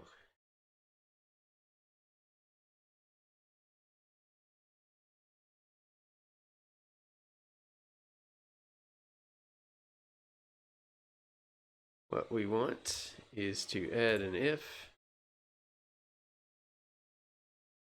Say if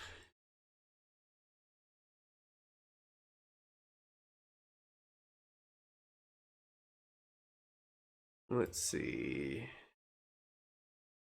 if object has flag Bob alive, then we want to print a little message.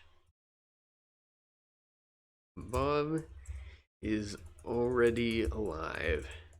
This will probably, doing that would probably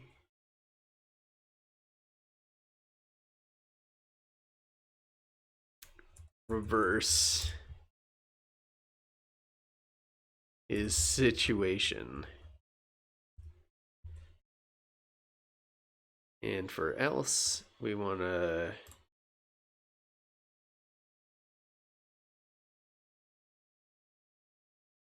cut and paste everything that we had.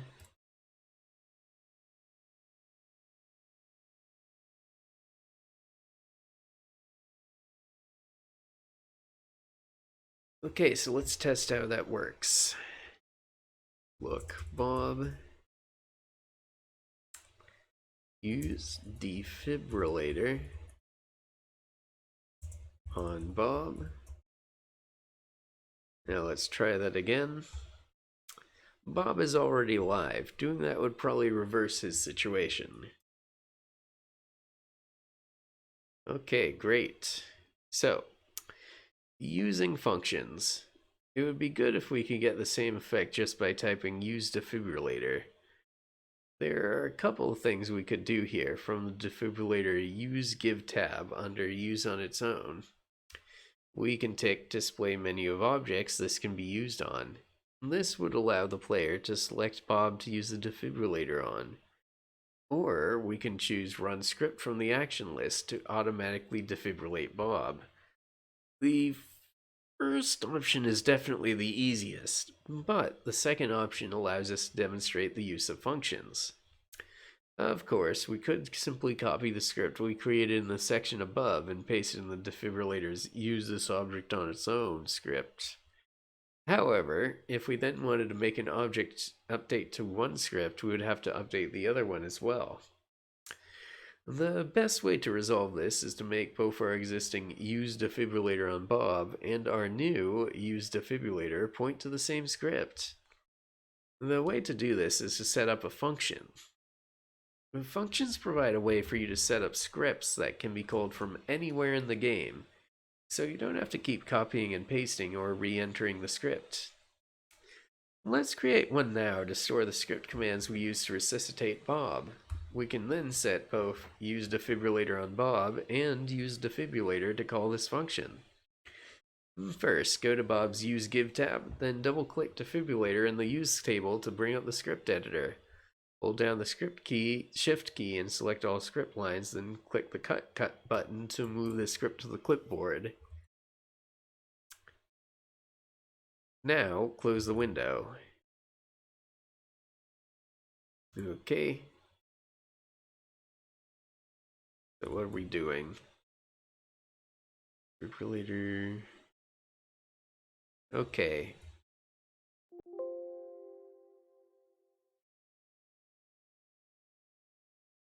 So we want to cut all that. Now, add a new function. Right-click the tree or use the Add menu and call it Revive Bob. For the script, click the Paste button.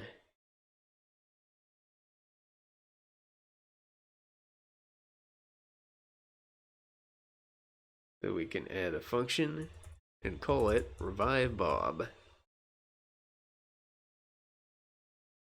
So now we have a little function there. And we can paste our script.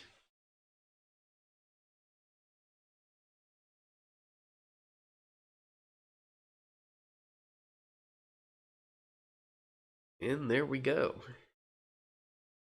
Now we just need to update use defibrillator on Bob and create use defibrillator to make them call this function. Go back to Bob's use give tab and double click to edit the defibrillator script again. Add a call function script and enter the name Revive Bob. Now close the window.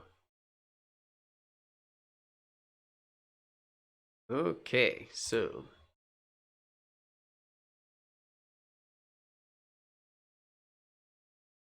under scripts, we use call function and call the function Revive Bob.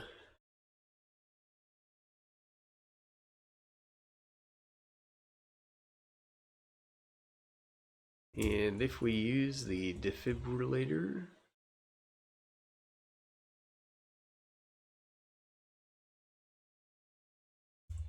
on Bob,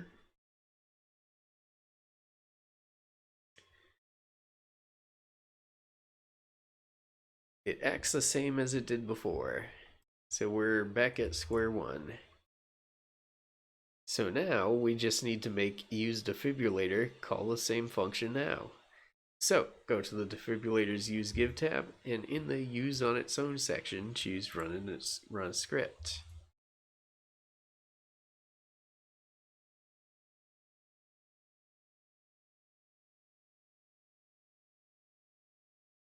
We run the script, and we call a function revive Bob.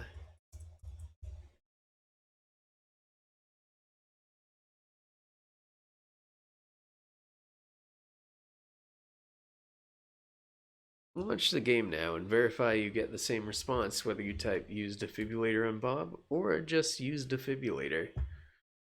Note that if you pick up the defibrillator and go to the kitchen, use defibrillator will still work. It would be pretty remarkable for a defibrillator to work at such a long range, so consider adding an if command to the revive Bob procedure. You can select players in the room for a list of conditions to check whether the player is in the lounge before carrying out the defibrillation. If they're not in the lounge, print a suitably sarcastic message. Okay. So let's try to do that. So we've got our function here. And we can take this whole thing and cut it and nest it within another if statement. So if player is in room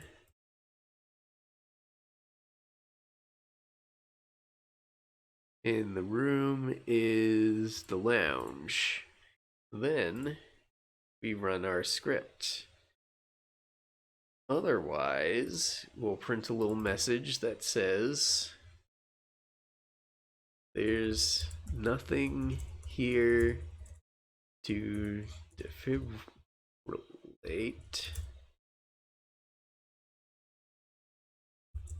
So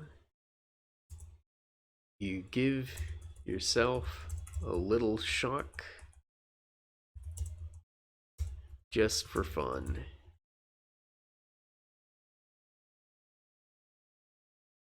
Okay. So now, if we go south, if we take the defibrillator with us and go south and use the defibrillator,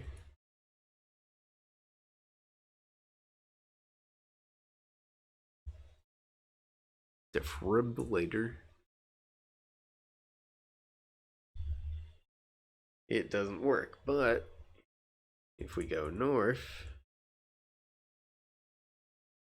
and then use it again, we revive Bob.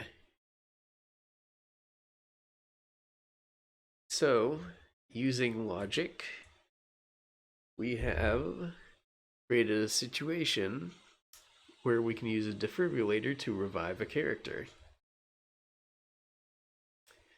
We have a very basic puzzle. So, next, giving objects. Giving an object to a character works in exactly the same way as using objects on a character. Look at the give sections. Notice that you get the same options as for use. You can add objects to it in the same way. Ask and tell work in the same way, so we'll only cover ask here. Click on Bob and go to the Ask Tell tab. If you can't find this tab, you will have to activate this feature in the Features tab in the Game section. So let's go to Bob, Features.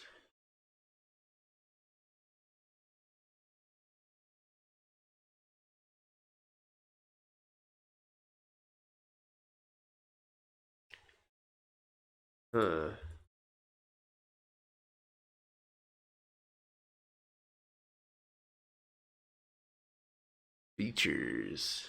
Players can ask or tell characters about selected topics. There we go. So now Bob has an Ask Tell tab. So let's make Bob respond to a question about the massive heart attack he's just amazingly recovered from. Click the Add button and enter some topic keywords, for example, heart attack, cardiac arrest.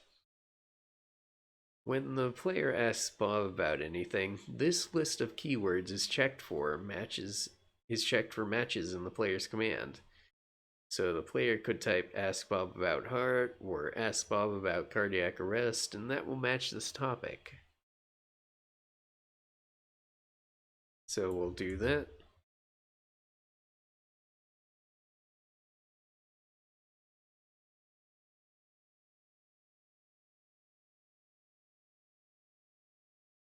So it would make sense that the player can only ask questions of Bob while he's been brought back to life. So the first thing we do is add an if command and check that Bob's alive flag is set. So let's do that quick. We have an if that the object has flag, Bob has flag alive. So we're doing this when Bob is alive. Otherwise, we're going to print a message. We're going to say, dead men tell no tales.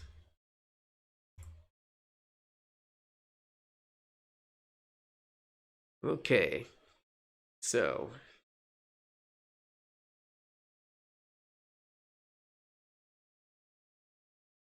we're going to copy his dialogue here.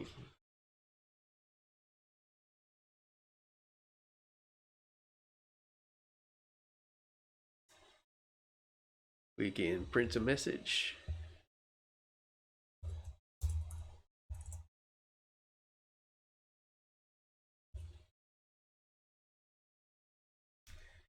And yeah, we'll be able to ask Bob about his heart attack.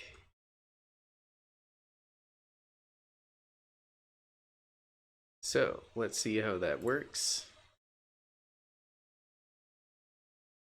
If we ask Bob about heart now, dead men tell no tales.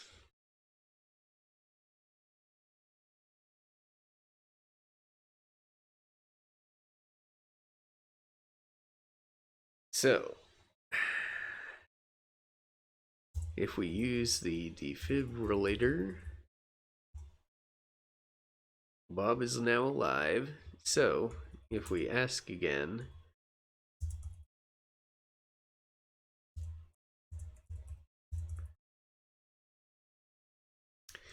we get the text. Bob says, well, one moment I was sitting there feeling pretty happy with myself after eating my afternoon snack.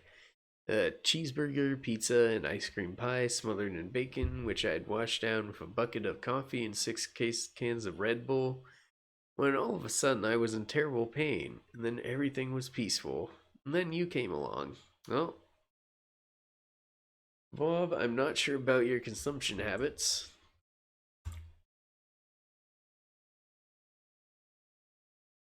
Glad there was a defibrillator just lying around.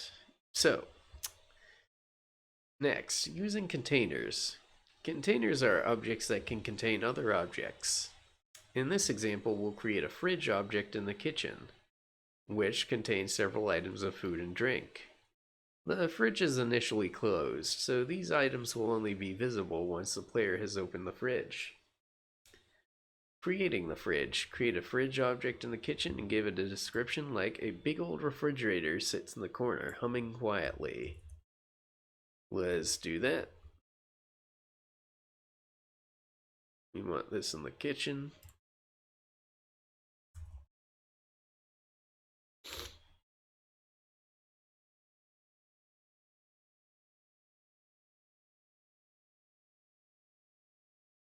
Now, let's set the fridge up as a container. This is a feature, so go to the Features tab and click Container.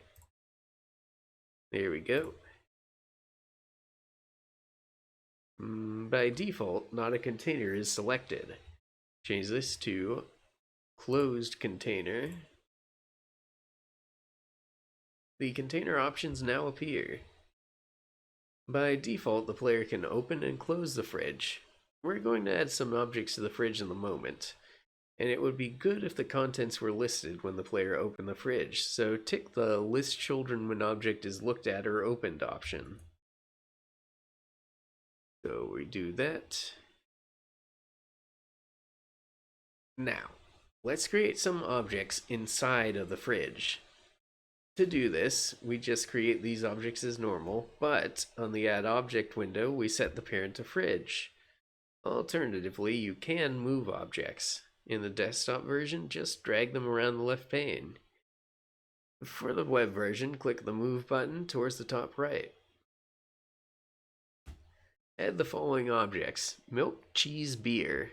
Give each object a sensible description. Okay, so we want milk, and the parent is the fridge.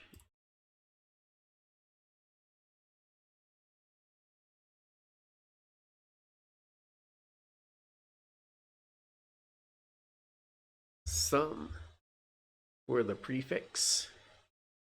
And as a description, we want it's a carton of 2% high fat milk.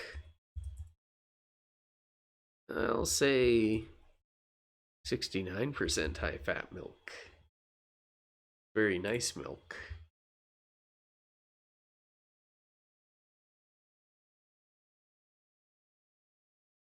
Now let's make some cheese. And its parent will also be the fridge. A block of cheddar, sharp enough to cut a mouse.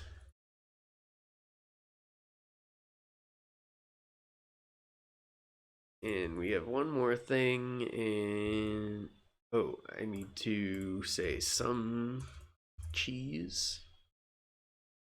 We have one more thing, that is the beer.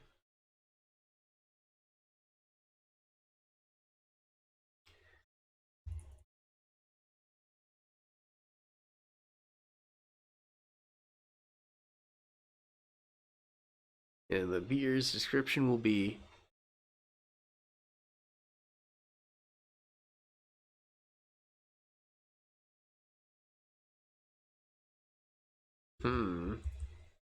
a can of PBR?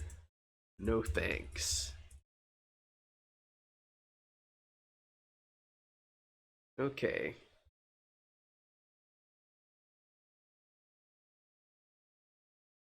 And this needs to be some too. Hey. Here we go. Now, run the game and go to the kitchen.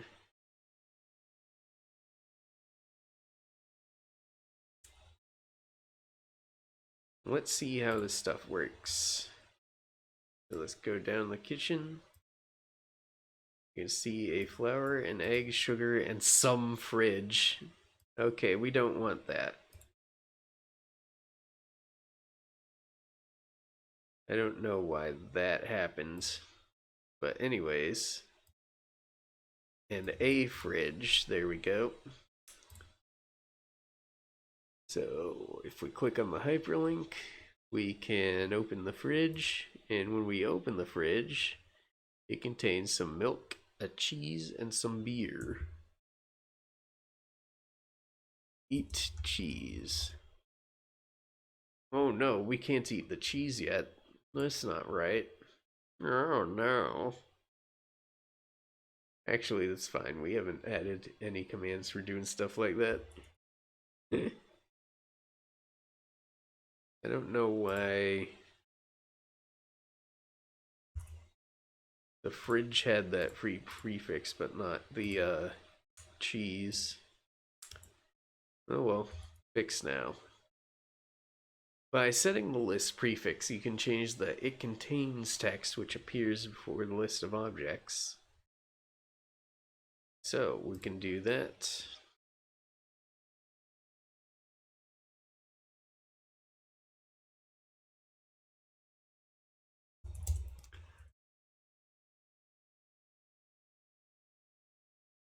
Nestled within the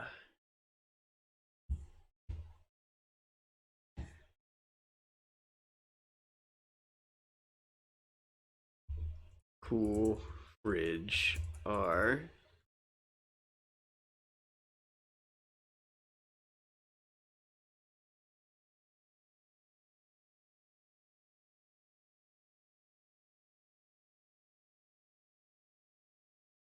okay.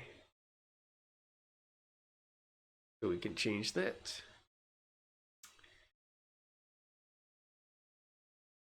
Okay, so in your look at description, you can check if the object is open by running a script. Add an if command and choose object is open. Then you can print a different message depending on whether the fridge is open or closed.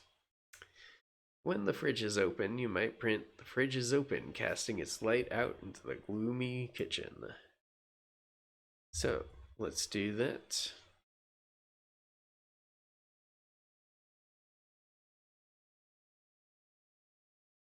Let's run a script that is an if statement, and if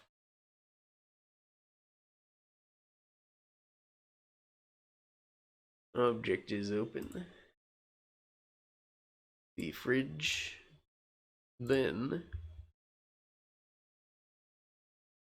print the message "the fridge is open," else print the message "big old refrigerator sits in the corner, humming quietly." As an exercise, add a closed cupboard into the kitchen. We'll do that in a sec. First, I want to see how this works. Okay, go to the kitchen. Look, refrigerator.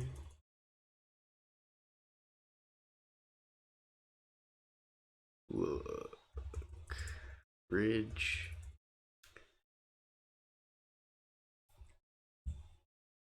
Now let's open it.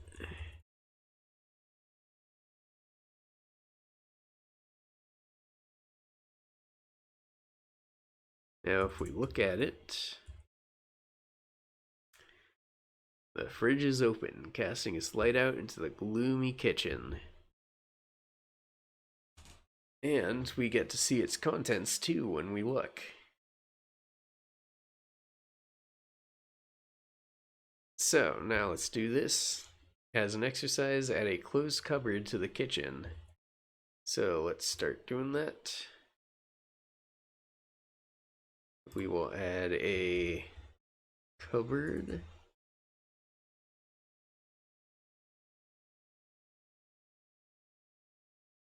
And this will be a container that begins closed. We can add a few items to the cupboard, such as a tin of beans, a packet of rice.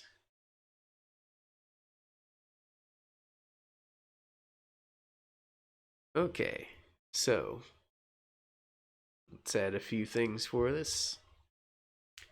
We'll add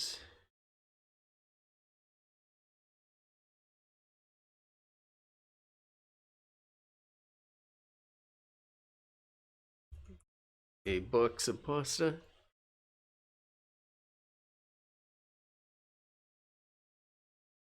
And its parent will be the cupboard.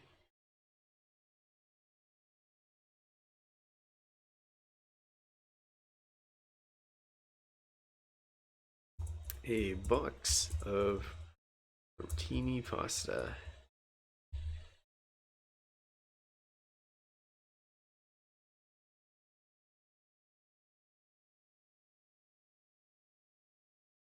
A box of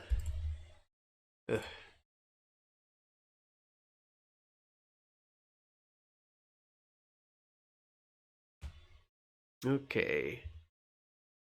And we'll say that can be taken.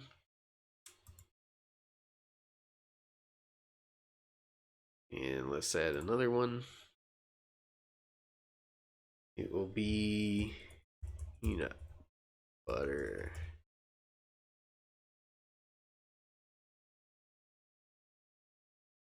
And we will say it's a jar of peanut butter.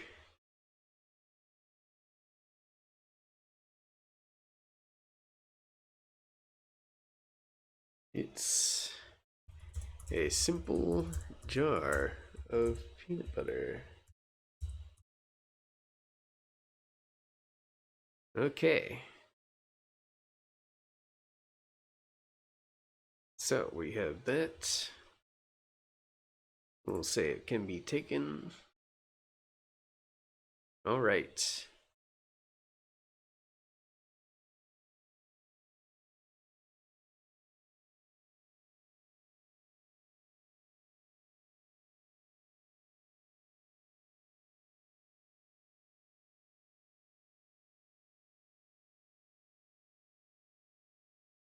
Da, da, da.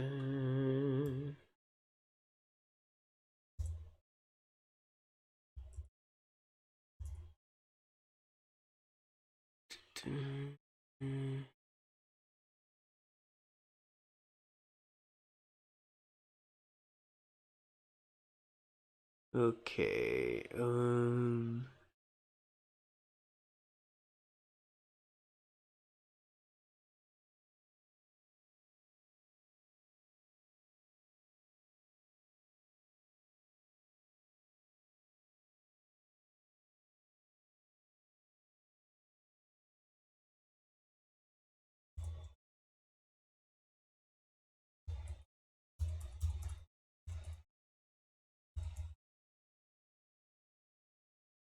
Uh, no, wait.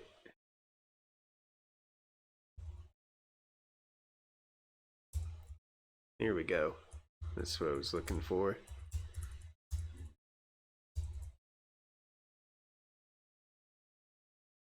Okay.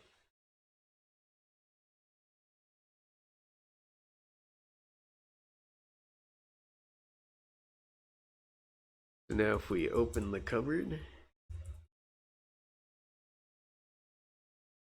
is bare except for a box of pasta and a jar of peanut butter. Now all we need to do, run a simple script. If the object is open, then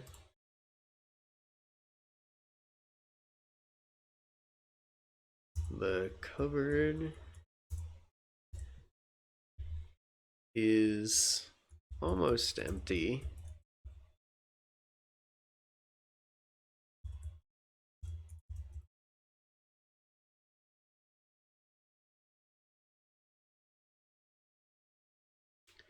Otherwise, the cupboard is currently closed. Okay, let's test that.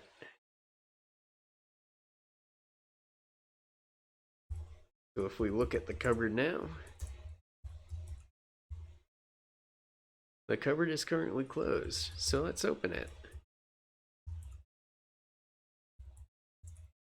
And look at it. And the cupboard is almost empty.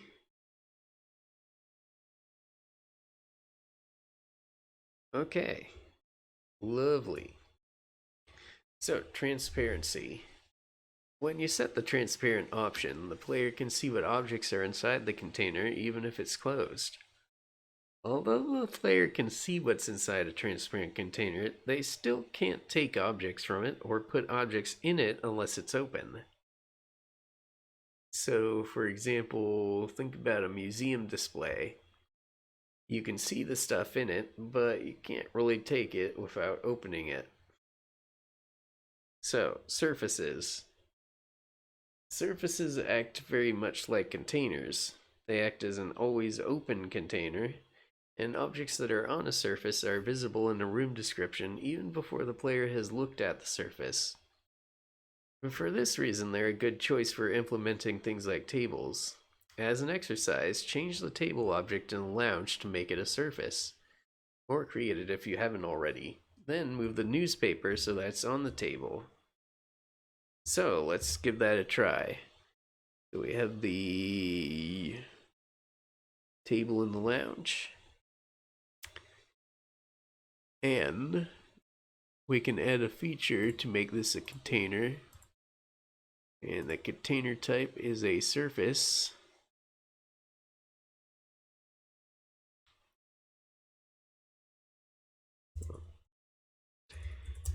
You see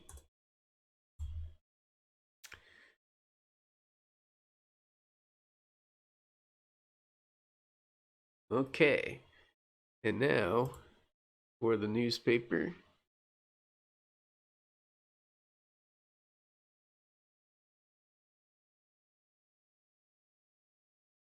we simply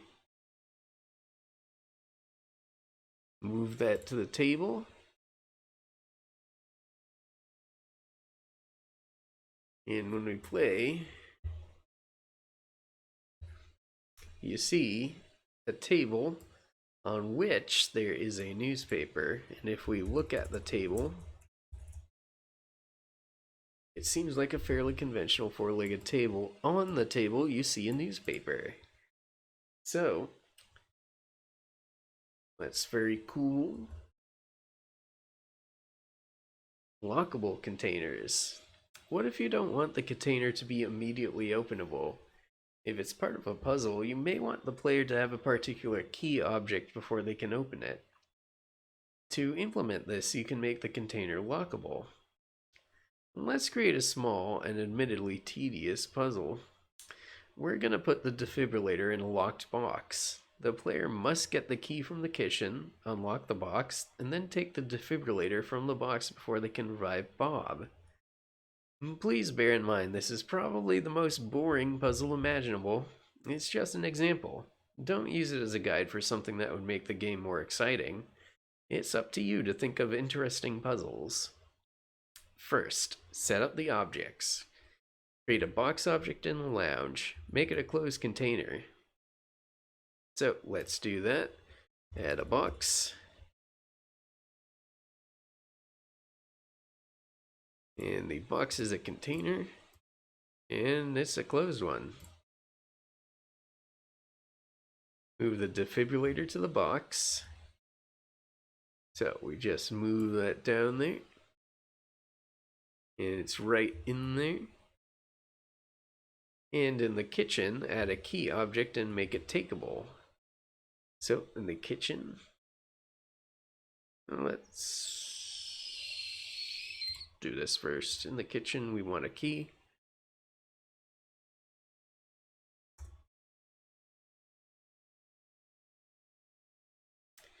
Make it takeable.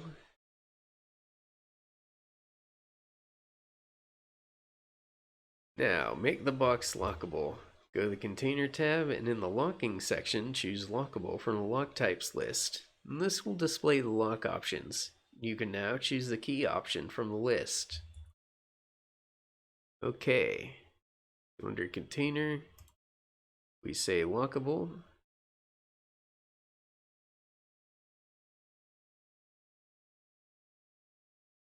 By default, we have the automatically unlock if player has key and automatically open when unlocked options turn on. And this is out of politeness to players, really, as there's no need to force them to jump through hoops and perform additional steps.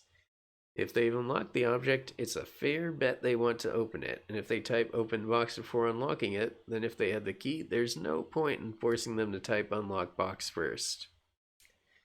It might be a good idea to tick the list children when object is looked at or open option in main container options.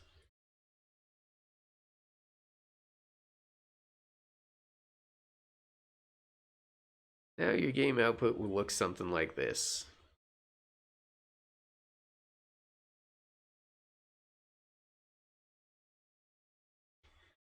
So,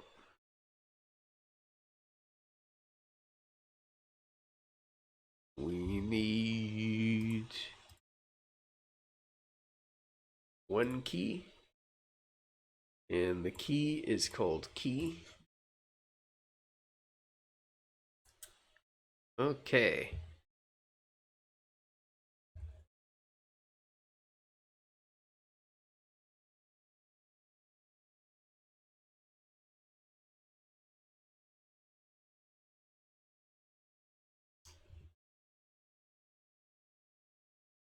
Within the box are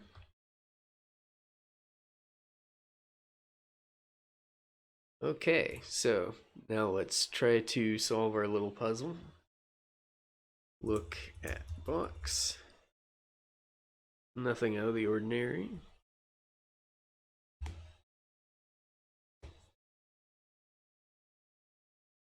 So, let's go south. Get key. Now we go north. And with the box, we open the box. We unlock, open it, and we have access to the defibrillator. So we can get it.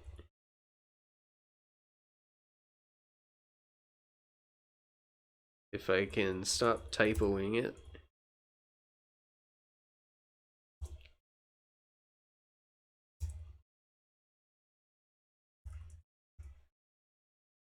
And we've revived Bob.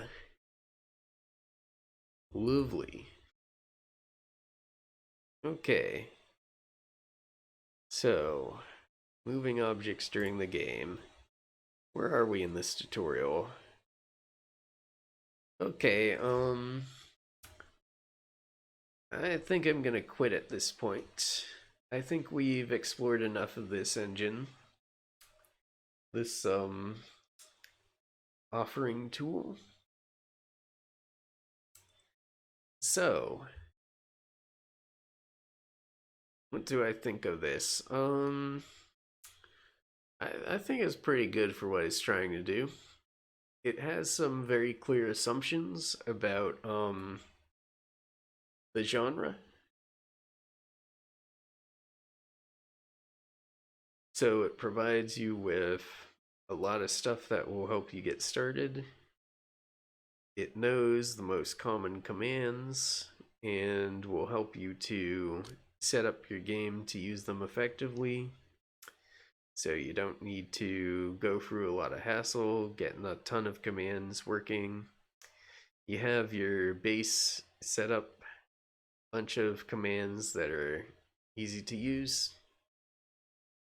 like looking, getting, opening, closing, locking, unlocking. Yeah, you have a basic verb set and you can pretty easily add new commands. And it looks like you can do some pretty cool stuff with this. I remember Inform being very verbally based. Like you can write up different commands in a very grammatical way, and it kind of makes sense. But this is a cool way to do it. Like having the interface kind of guide you through all the steps. It's very easy to get a script going and have a nice conditional that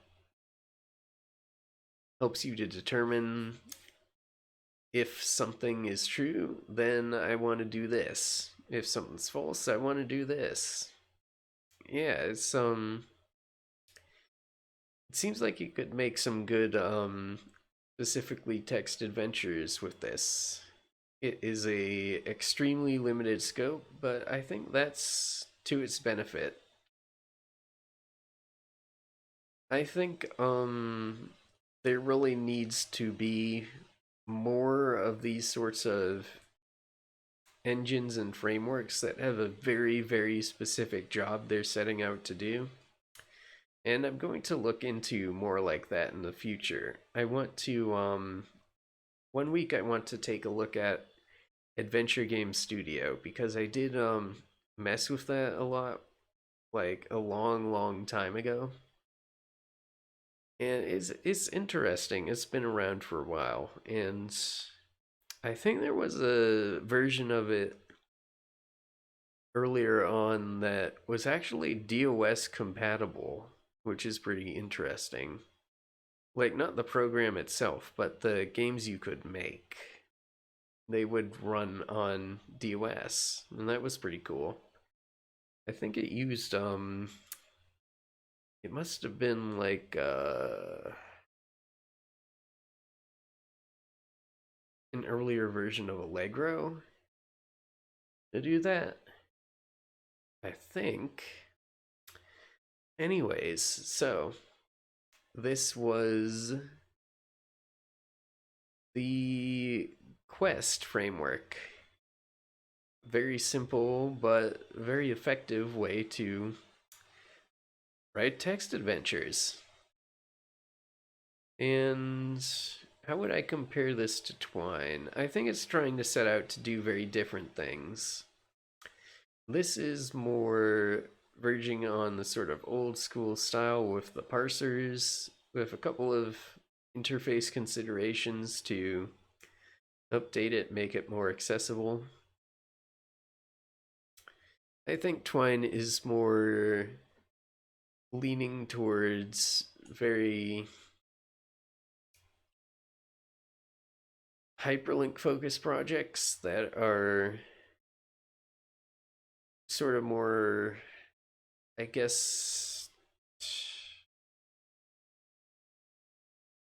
I don't know, artistically inclined, I suppose. Whereas this is more puzzle oriented. You can do really good puzzles in Twine, but I think it's sort of stronger as a more narrative focused platform, whereas this seems like it would be very good for designing puzzles. Okay, so that was Quest. I think it's pretty cool.